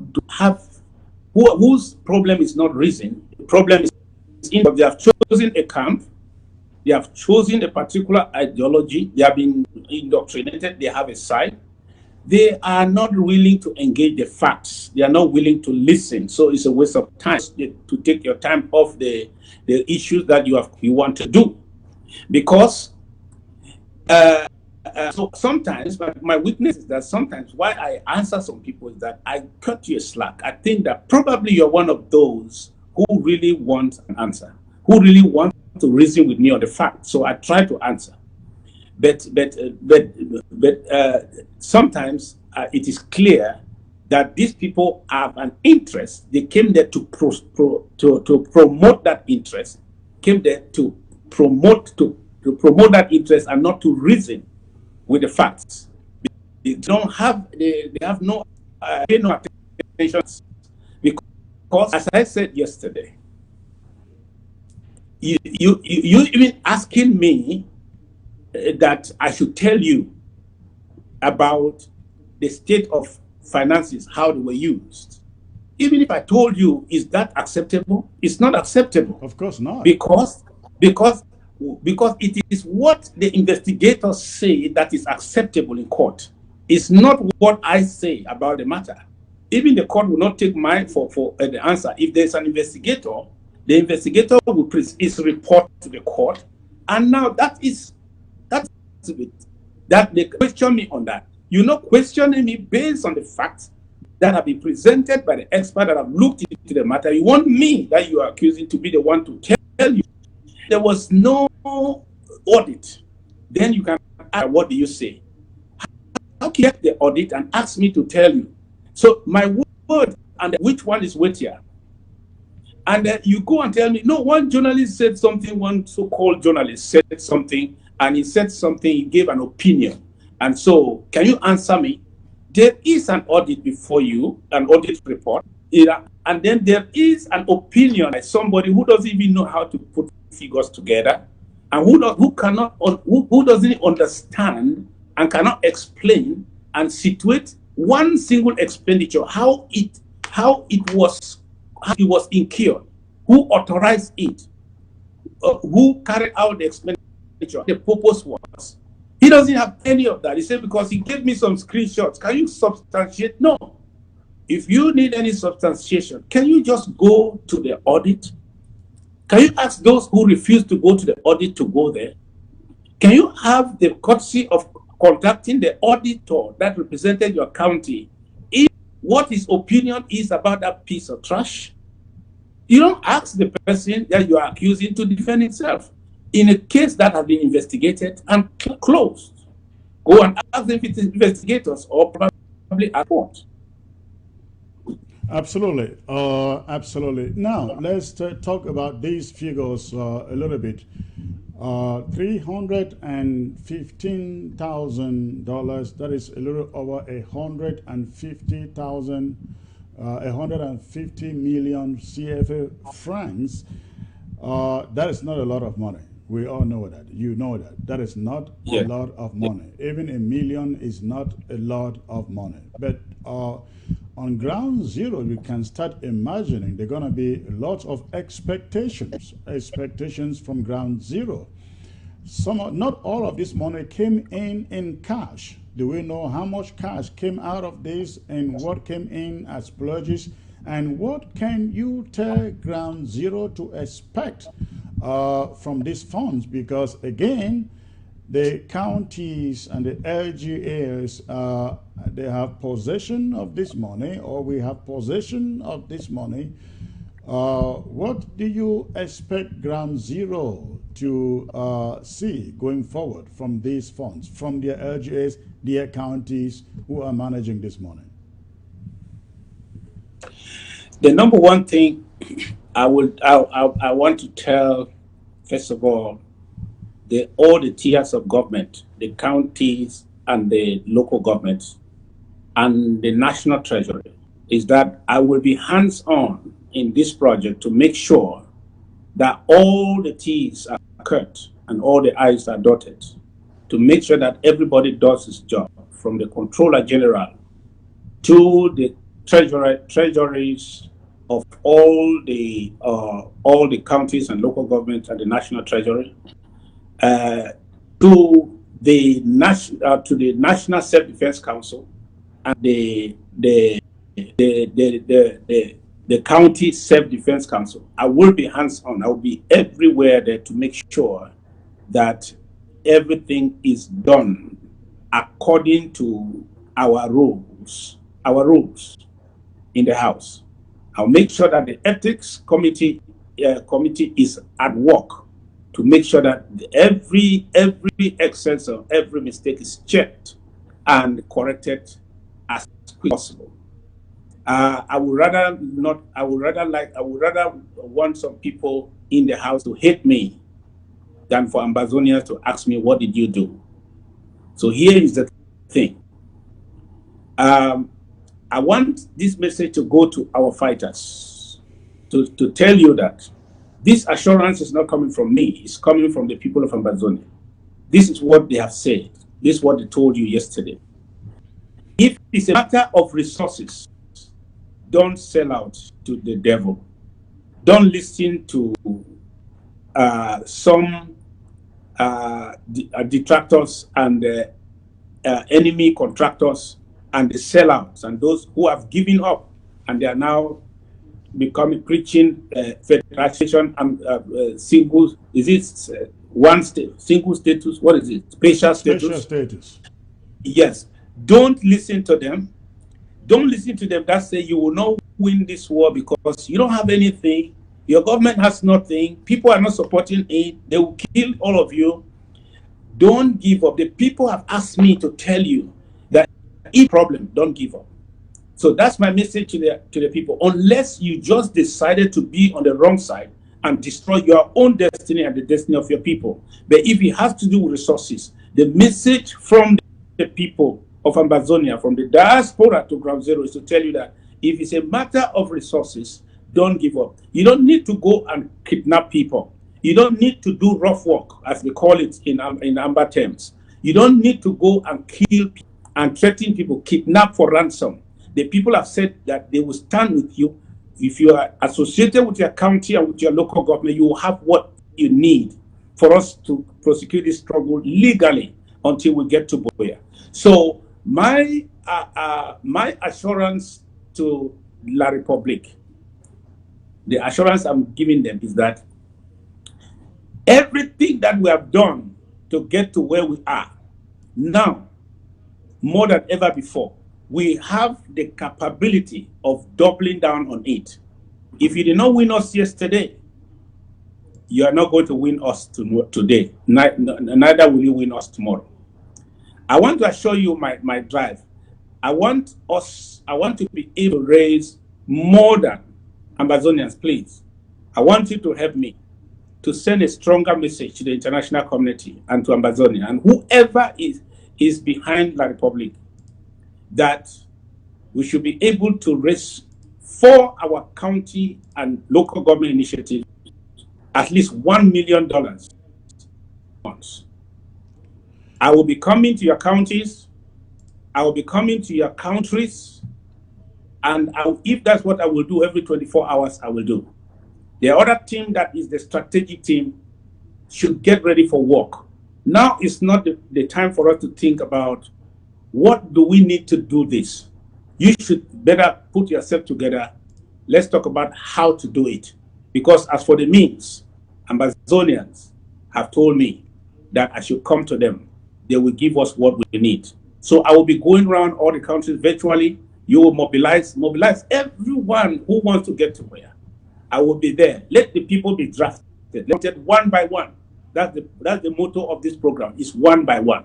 We want to make sure that we are all counted. We are drafted financially and make sure we put at the disposal of those that will driving this boat, our restoration forces, and the other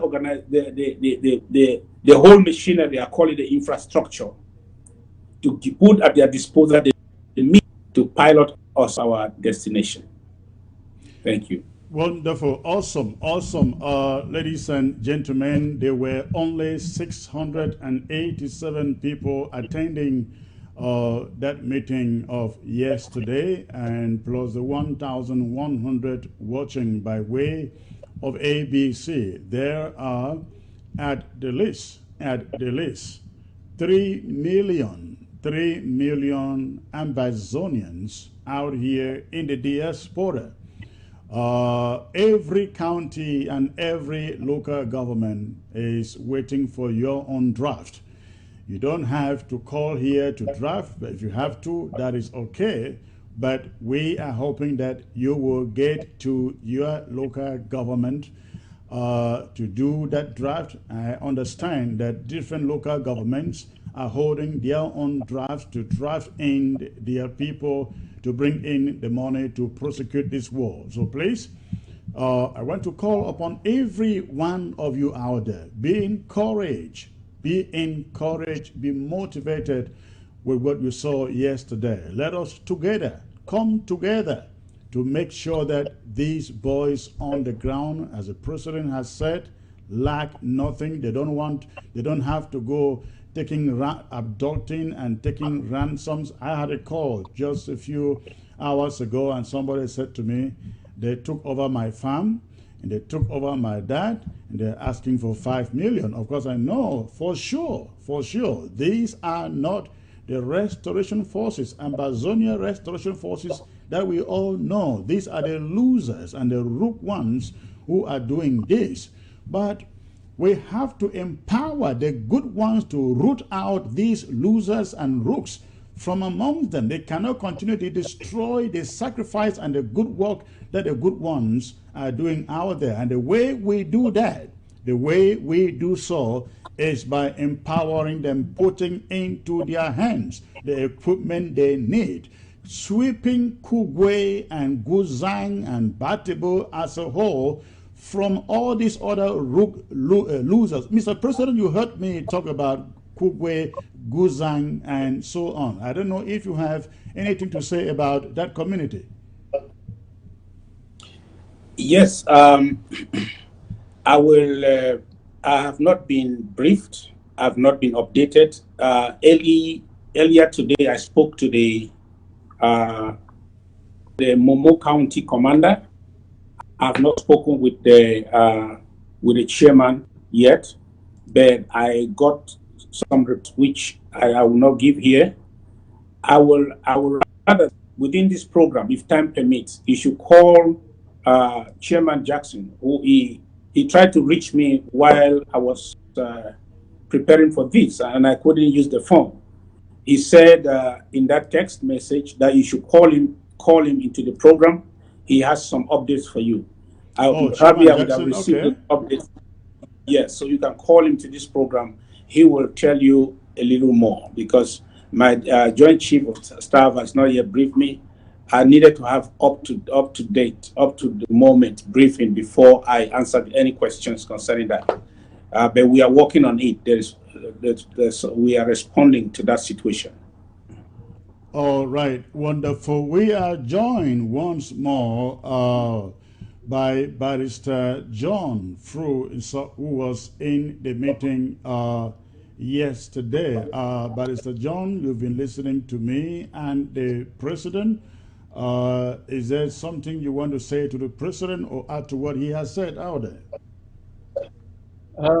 Thank you, Chris. I just want to say that even though I have a degree in political science, first degree in political science, I learned some political lessons from Mr. President.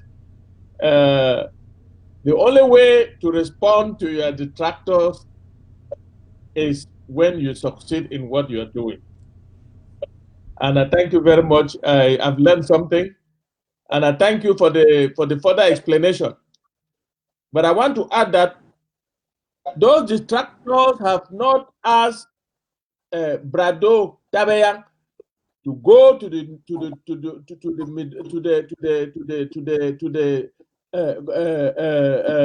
controllers. What do you call them? Auditors, and be audited, because he is the one who dished out all that money. He has to be audited. That was the first person that was supposed to have been audited.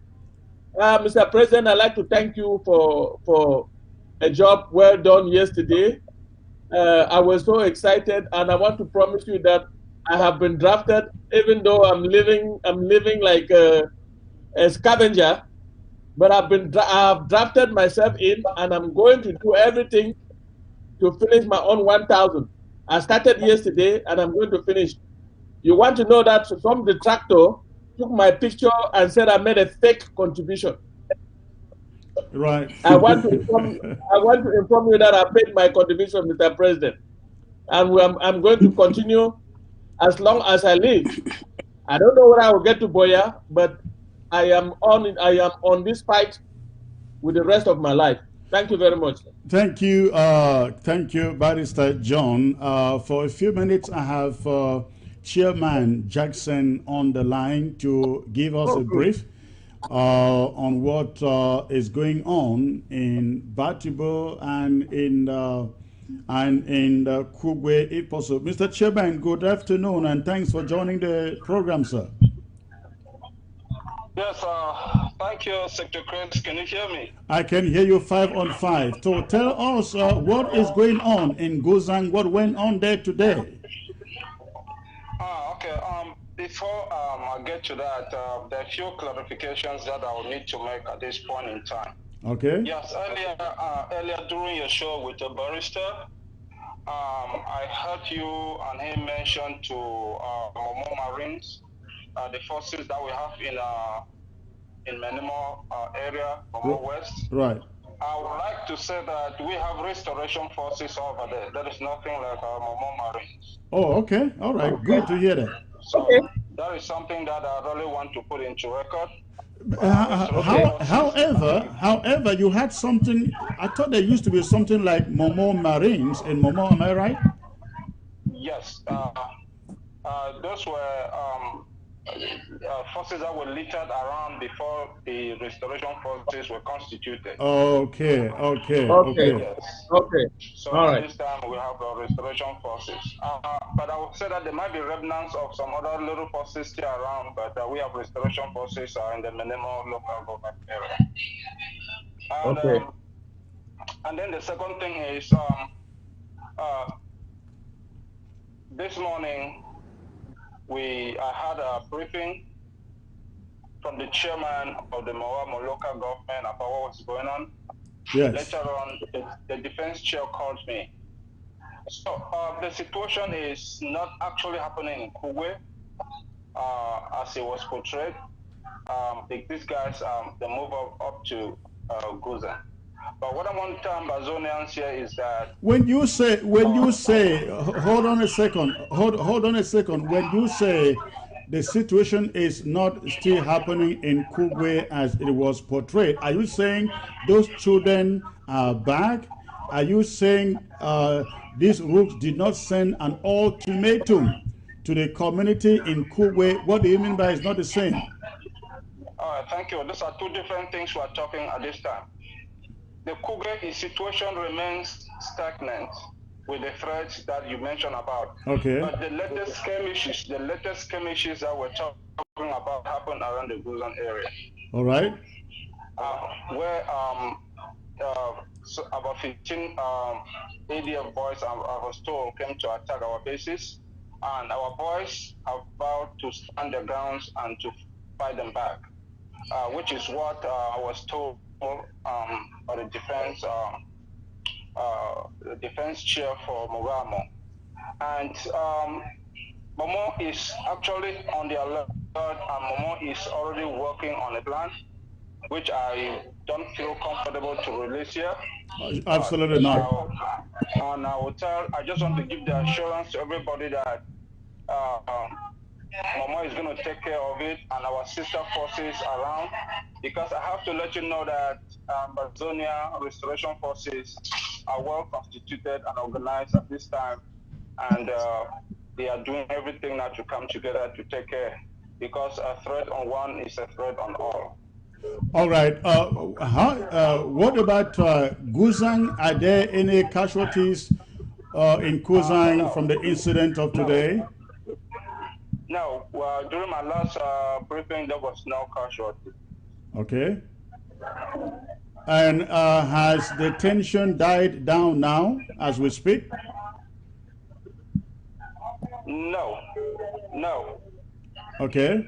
And the allegations that the French Cameroon troops withdrew after being confronted by the Ambazonian Restoration Forces, and the ADF came in to fight against the Ambazonian Restoration Forces. Is this a true allegation? That is correct. That is correct. That is not an allegation, that's a fact. Okay. And it is coming clear now that the ADF forces are working in close collaboration with the Republic forces, because this has happened time and again, that anytime we have an attack from ADF, the military comes second, or if the military comes first, then ADF comes second, or sometimes it happens simultaneously. So that is what happened. Yesterday, we had a severe attack in the Mogamo local government area by the Restoration Forces. As our boys repelled them, the next thing was the ADF that was coming, because at that time they felt that we were a little bit punctured, but the boys were still standing strong. Right. And Momo is still going to stand strong after this. All right. Thank you. Thank you very much. Please keep me updated with what goes on there, if possible. On a daily basis, we will bring this information to the people. Yes. I just want to let you know that anytime when you go on the air, there's a concern, you can feel free to contact me anytime, or my defense chair, who happened to be a little bit sick today. And we just want to give this assurance to Ambazonians that the interim government and the Momo County are working hand in glove, and we're going to take care of the situation as soon as possible. I hope that is done really as soon as possible, as you say, because the attack in Kugwe, the last attack there with the abduction of those children, I think it's getting to close to a month now, and if they are still going back to attack the people in same communities, it doesn't seem like the people are getting help. They're getting the help that they need. Yes, Secretary, thank you for even bringing that up. You know, when you're dealing with an enemy that is a moving target, it takes a lot of planning and a lot of intelligence. So that's why you are not dealing with you're moving to Guzang to meet a camp, or you're moving to let's say, a camp that is located in Bui, that you know where it is. So these are moving targets, and there's a lot of planning and intelligence that you need to gather to carry such operations. And God being our helper, we're going to help. We're going to do this. All right, all right. Thanks a lot for this update, and I hope that you guys do everything to protect our people there in Guzang, in Kugwe, in Batibo, and the neighboring villages. Thanks for the call, sir. Yes, thank you. Thank you. All right. All right, Mr. President, I will let you go, but before I let you go, I would like to have you sit there and take a few calls, maybe 2 or 3 from ground zero. From ground zero. Please give me a second. Please, I am accepting calls only from ground zero, just and to the president. To the president, ground zero to the president, because they don't have him here all the time. They don't see him and have this opportunity all the time. So, ladies and gentlemen, you want to ask the president a question from ground zero. The phone line is open. The phone line is open. You can go ahead and make that call, but make sure before you make your call, turn down the volume of your set. Turn down the volume of your set before you make a call. Before you make a call, and make sure you are calling from ground zero. Make sure you are calling from ground zero. Okay, let me get the first caller from ground zero. Hello. Hello. Hello. Yeah, good evening, sir. Good evening, sir. May I know where you are calling from, please? Yes, it's Christopher calling from ground zero. From ground zero, precisely what county are you calling from, sir? I'm in Northern County. Thank you, thank you. How was Ghost Town observed there today? It was perfect. It was 100 over 100, except of cases like people who might have patients taking ambulances to different clinics and hospitals, without which it was really a perfect one. Right, but I guess they know that patients with ambulances are allowed, right? Yeah, indeed. Thank you. Do you have a question or a contribution to the president? Yes, I do. But before I go on to the president, I want to thank you for the marvelous work you have been doing for us. We are so happy about. Thank you. Hello. Thank you. I can hear you. Go on. Yes. And to our humble president, I want to, first of all, I am very impressed with the attitude in which you have put yourself like a good shepherd to shepherd the people of God. What you are doing, like you are really saying, you are not doing it for yourself, but you are a humble servant working for your master, Jesus Christ. And let me tell you, the fight you are fighting is justice, fighting injustice, and triumph is in the hands of justice. We want to tell you that we are happy with your work, and all the detractors who are carrying out the evil maneuvers, trying to spoil everything you are doing, some of them in prison, some of them out along with us, eating and drinking at the same time, trying to destroy everything you have been doing. I'm a victim for I'm a man of about 50 years of age, even above. But I want to tell you that in 1995, when the Frontier spoke to us in the Bamenda Municipal Stadium about the Southern Cameroon problem, I took that responsibility to support every move to make sure that when that opportunity comes, I'll be part of it. I'm thanking God today to give us a great man of your caliber who is really executing your job perfectly well. You were ordained for this revolution, and I want to let you know that you are untouchable. Make sure you know that our spirit is with you, the spirit of our forefathers who were fighting for this thing, who have left, like the Abemokongs and the others, the Nangas, even the funchers, their spirit will be with you. And their spirit will chain all the detractors who are alive, and even those who have gone to their grave will be chained from molesting you and the sheep that God has given you to look after. I want to rest assure you that you should remember that where you are sitting on a seat that God placed you. No human being and no hand of the devil will lay hands on you. Please be courage. Have the strength. Keep it on. Your blood, one drop of your blood, any insult on you will be returned to that person by the blood of Christ. And you know what that means. God will mark your work and all those who are working with a sign of the cross, like he did in the book of Ezekiel. And those people who hated evil were marked with that sign of the cross. You are one of them. You and your co-workers, all the efforts, your sleepless nights you're having, you shall all be marked with that cross, because I've been praying for that and I have that opportunity today to talk to you, and I'm proud of it. And I want to say it to you humbly that be rest assured that boy, you will see it. All You are right. soft, you are the voice of the voiceless.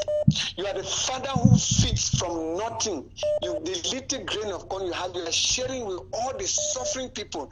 Don't worry, the world will come to your aid. All right. Let me Thank assure you you. that the Thank world will you. come. They are sitting quiet, but they will come. Thank you you. very much. And I wish even our elder barrister there, Mr. John Fu, please thank you. And for the chairman of Momo, I encourage him that they should carry on the vigilante plan that they have to make sure that these detractors are taken away. I foresaw about so many years, 2017, too many people that this man was going to molest us. All right. Thank you, sir. Thank you. Let me get some other callers. Thank you for the call. Thank you for the call.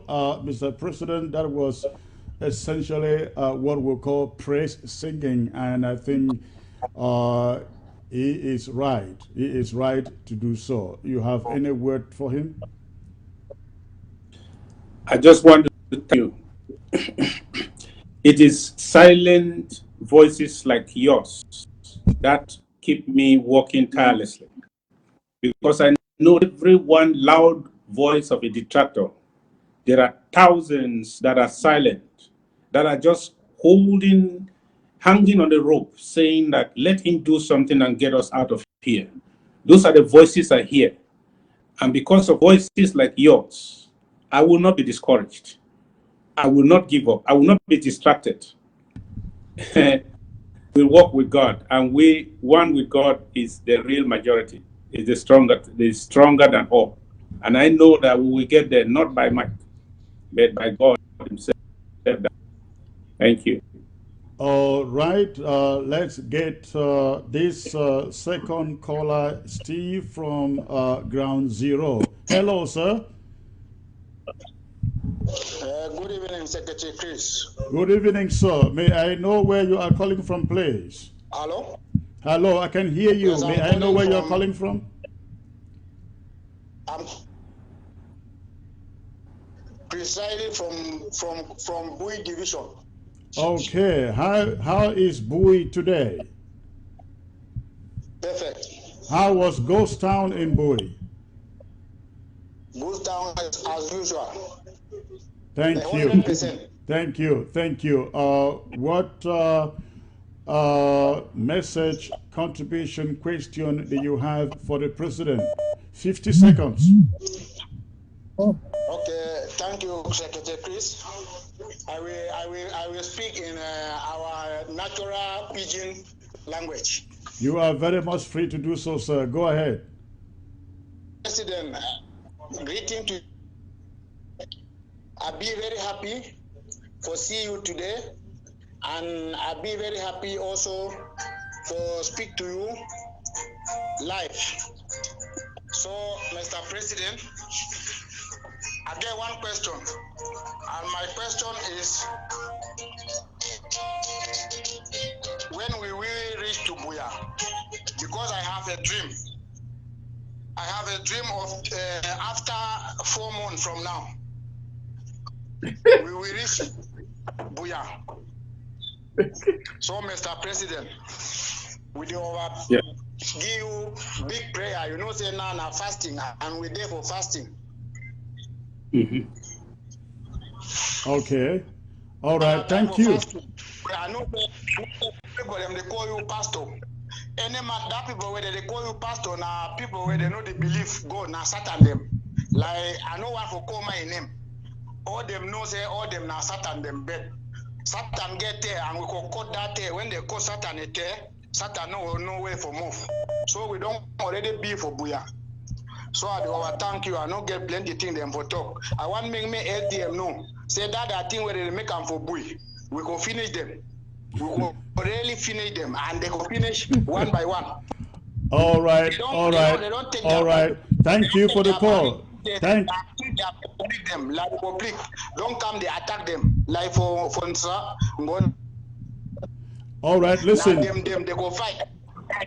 Them. All right, thank you. We go finish them one by one. Thank you for the call. I appreciate it. I will allow the president for say one word or two for you. Thank you for the call.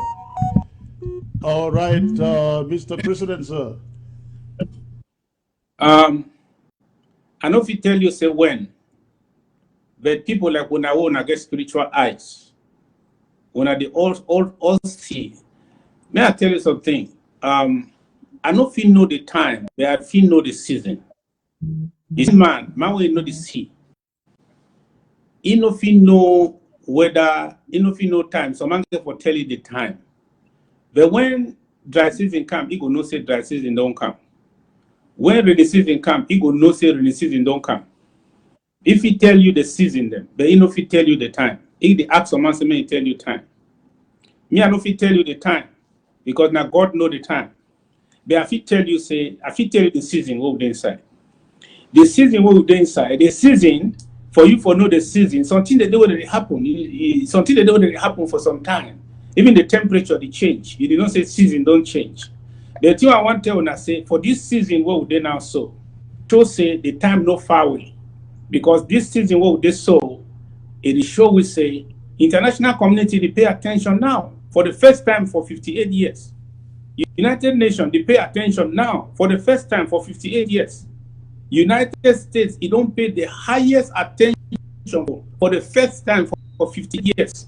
For the first time, the international community don't give we a platform say no we can sit down we solve this problem, we separate peacefully for the first time in 58 years.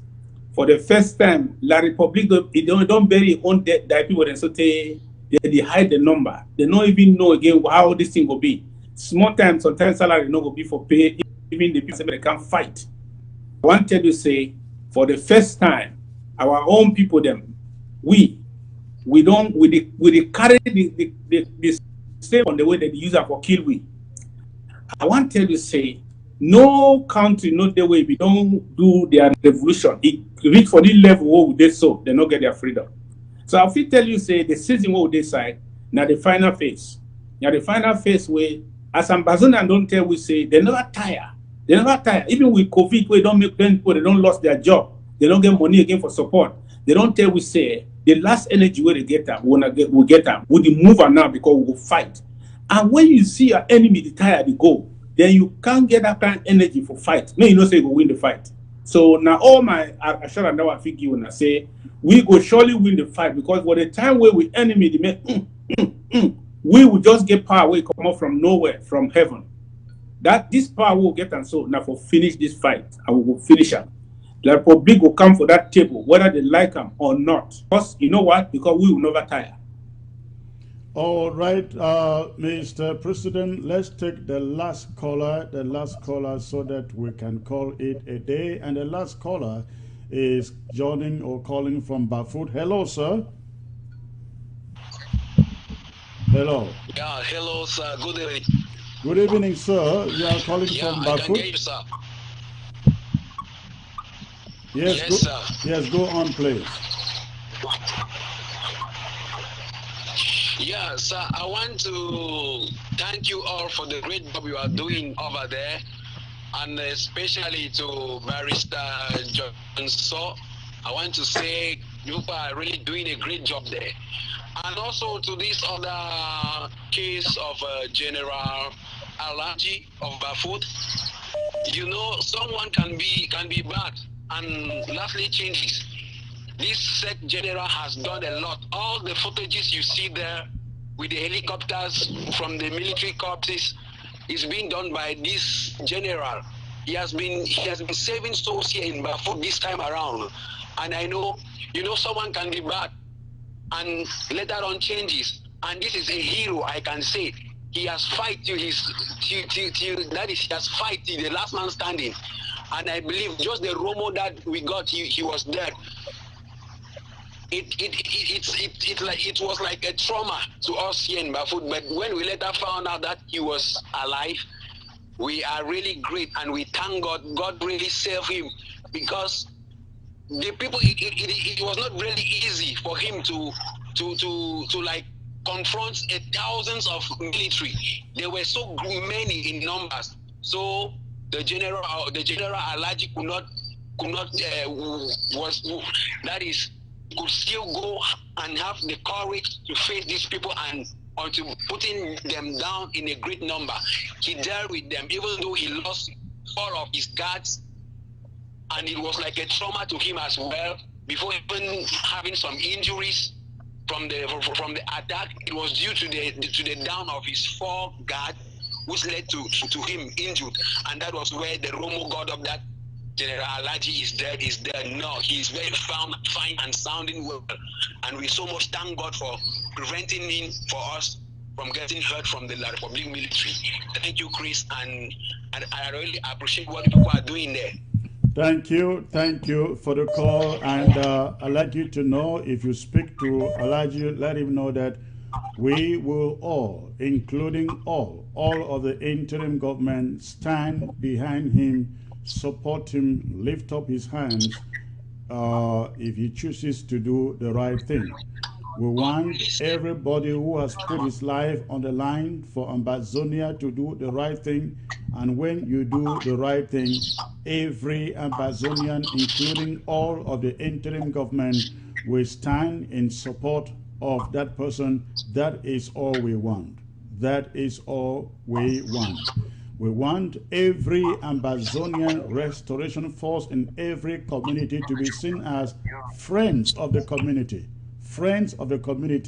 defenders of the community, and not people that inflict pain on the community. And when you hear me call some of those names, it is because we are very, very upset that people who should be defending our communities are instead putting pain on those communities. So please, give our greetings, and of course, on behalf of the president and all of the interim government, give our greetings to Alaji and tell him we are behind him, okay?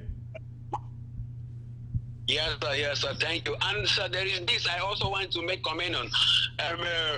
I can see there is SCBC live, so I would rather like to tell all Ambazonians never to follow their agenda, because if you look at their programs, they are the programs that they can kill. And look at it, just within the days after which the military raid in Bafut, they were like clamoring to come to Bafut, and the restoration forces told them never to step their legs here in Bafut, or it's going to be hell with them. So I really thank God they too, they did not hesitate to the call. Who was clamoring to come to Bafut? Not to follow their program. Who did you say was clamoring to come to Bafut? The so-called AZF were clamoring to come to Bafut and help the restoration force fight the La Republics. And the restoration forces of Bafut told them never to set their legs in the land of Bafut. Okay. Well, thank you for that information. We have no doubt Ground Zero knows who is serving them. If we have 3 television stations serving Ambazonia, that would still be a great thing. And if other TV stations are there, that is not a bad thing. So in as far as they are serving the revolution and serving Ambazonia, that's what we want. Thank you for the call. I hope you guys stay safe on Ground Zero. Mr. President, the last word to Ambazonia before you go, sir.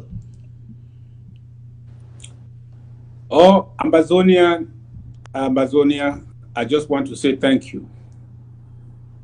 We are in a team, and in a team, there are many players, and every player has his own wing.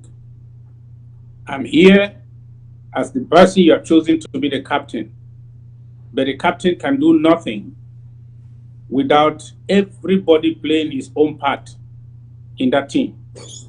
Our success depends on our collective effort.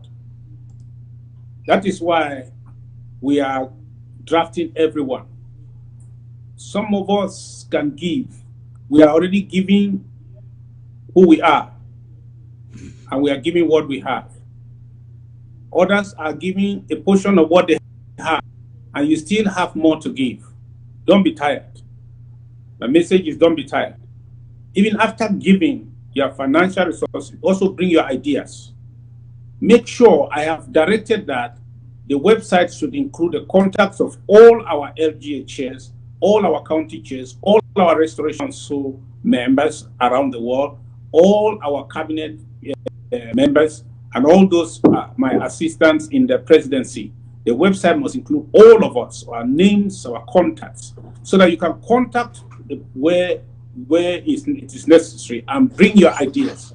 We listen, and we know that the wealth of Ambazonia is with Ambazonians. We believe that don't just throw in your money there. This is the time where we need your expertise, we need yours. Get involved in your local government, get involved in the county, make sure that you are part of the management of, and the ideas that move this revolution. And I believe that it was for such a time like this that this responsibility was given to us, where we have the knowledge, the people with the knowledge, the people with the substance, and the people with understanding to finish what was started by our forefathers. So I thank you, and as long as you are there, I will not get tired, because the Lord is with us. Thank you. Thank you, Mr. President. I hope that you go and have some rest from the long day of yesterday and have a good, is it lunch now? Yeah, I think it's still lunch now. Have a good lunch for yourself and your family, and wake up tomorrow morning to decide where that money goes, and let Ambassador let Ambassador see the money at work. Exactly. I can assure you that Ambazonia is ready, and not only those giving, but those who want to put the money to use for the right use are also ready. So thank you. All right, thank you, Mr. President. You have a great day, sir. Ladies and gentlemen, that is it. I hope it was exciting. I hope it was informative. I hope it was educative, and I want to believe that for all of you watching from Ground Zero and of course Extension Ground One, this has been a blessing. I want to say this has been a blessing. So please, I just want to remind all Amber ABC Club members that please join the club. Go on the Facebook site abcambertv.org and join the club with your donation. And for those who have already joined, remember we're having a meeting, our second club meeting on Saturday. Thank you all for tuning in. Thank you, Barrister John, for joining the set. Thank you all of you who called in. I want to believe that the people have been blessed once more. Good night.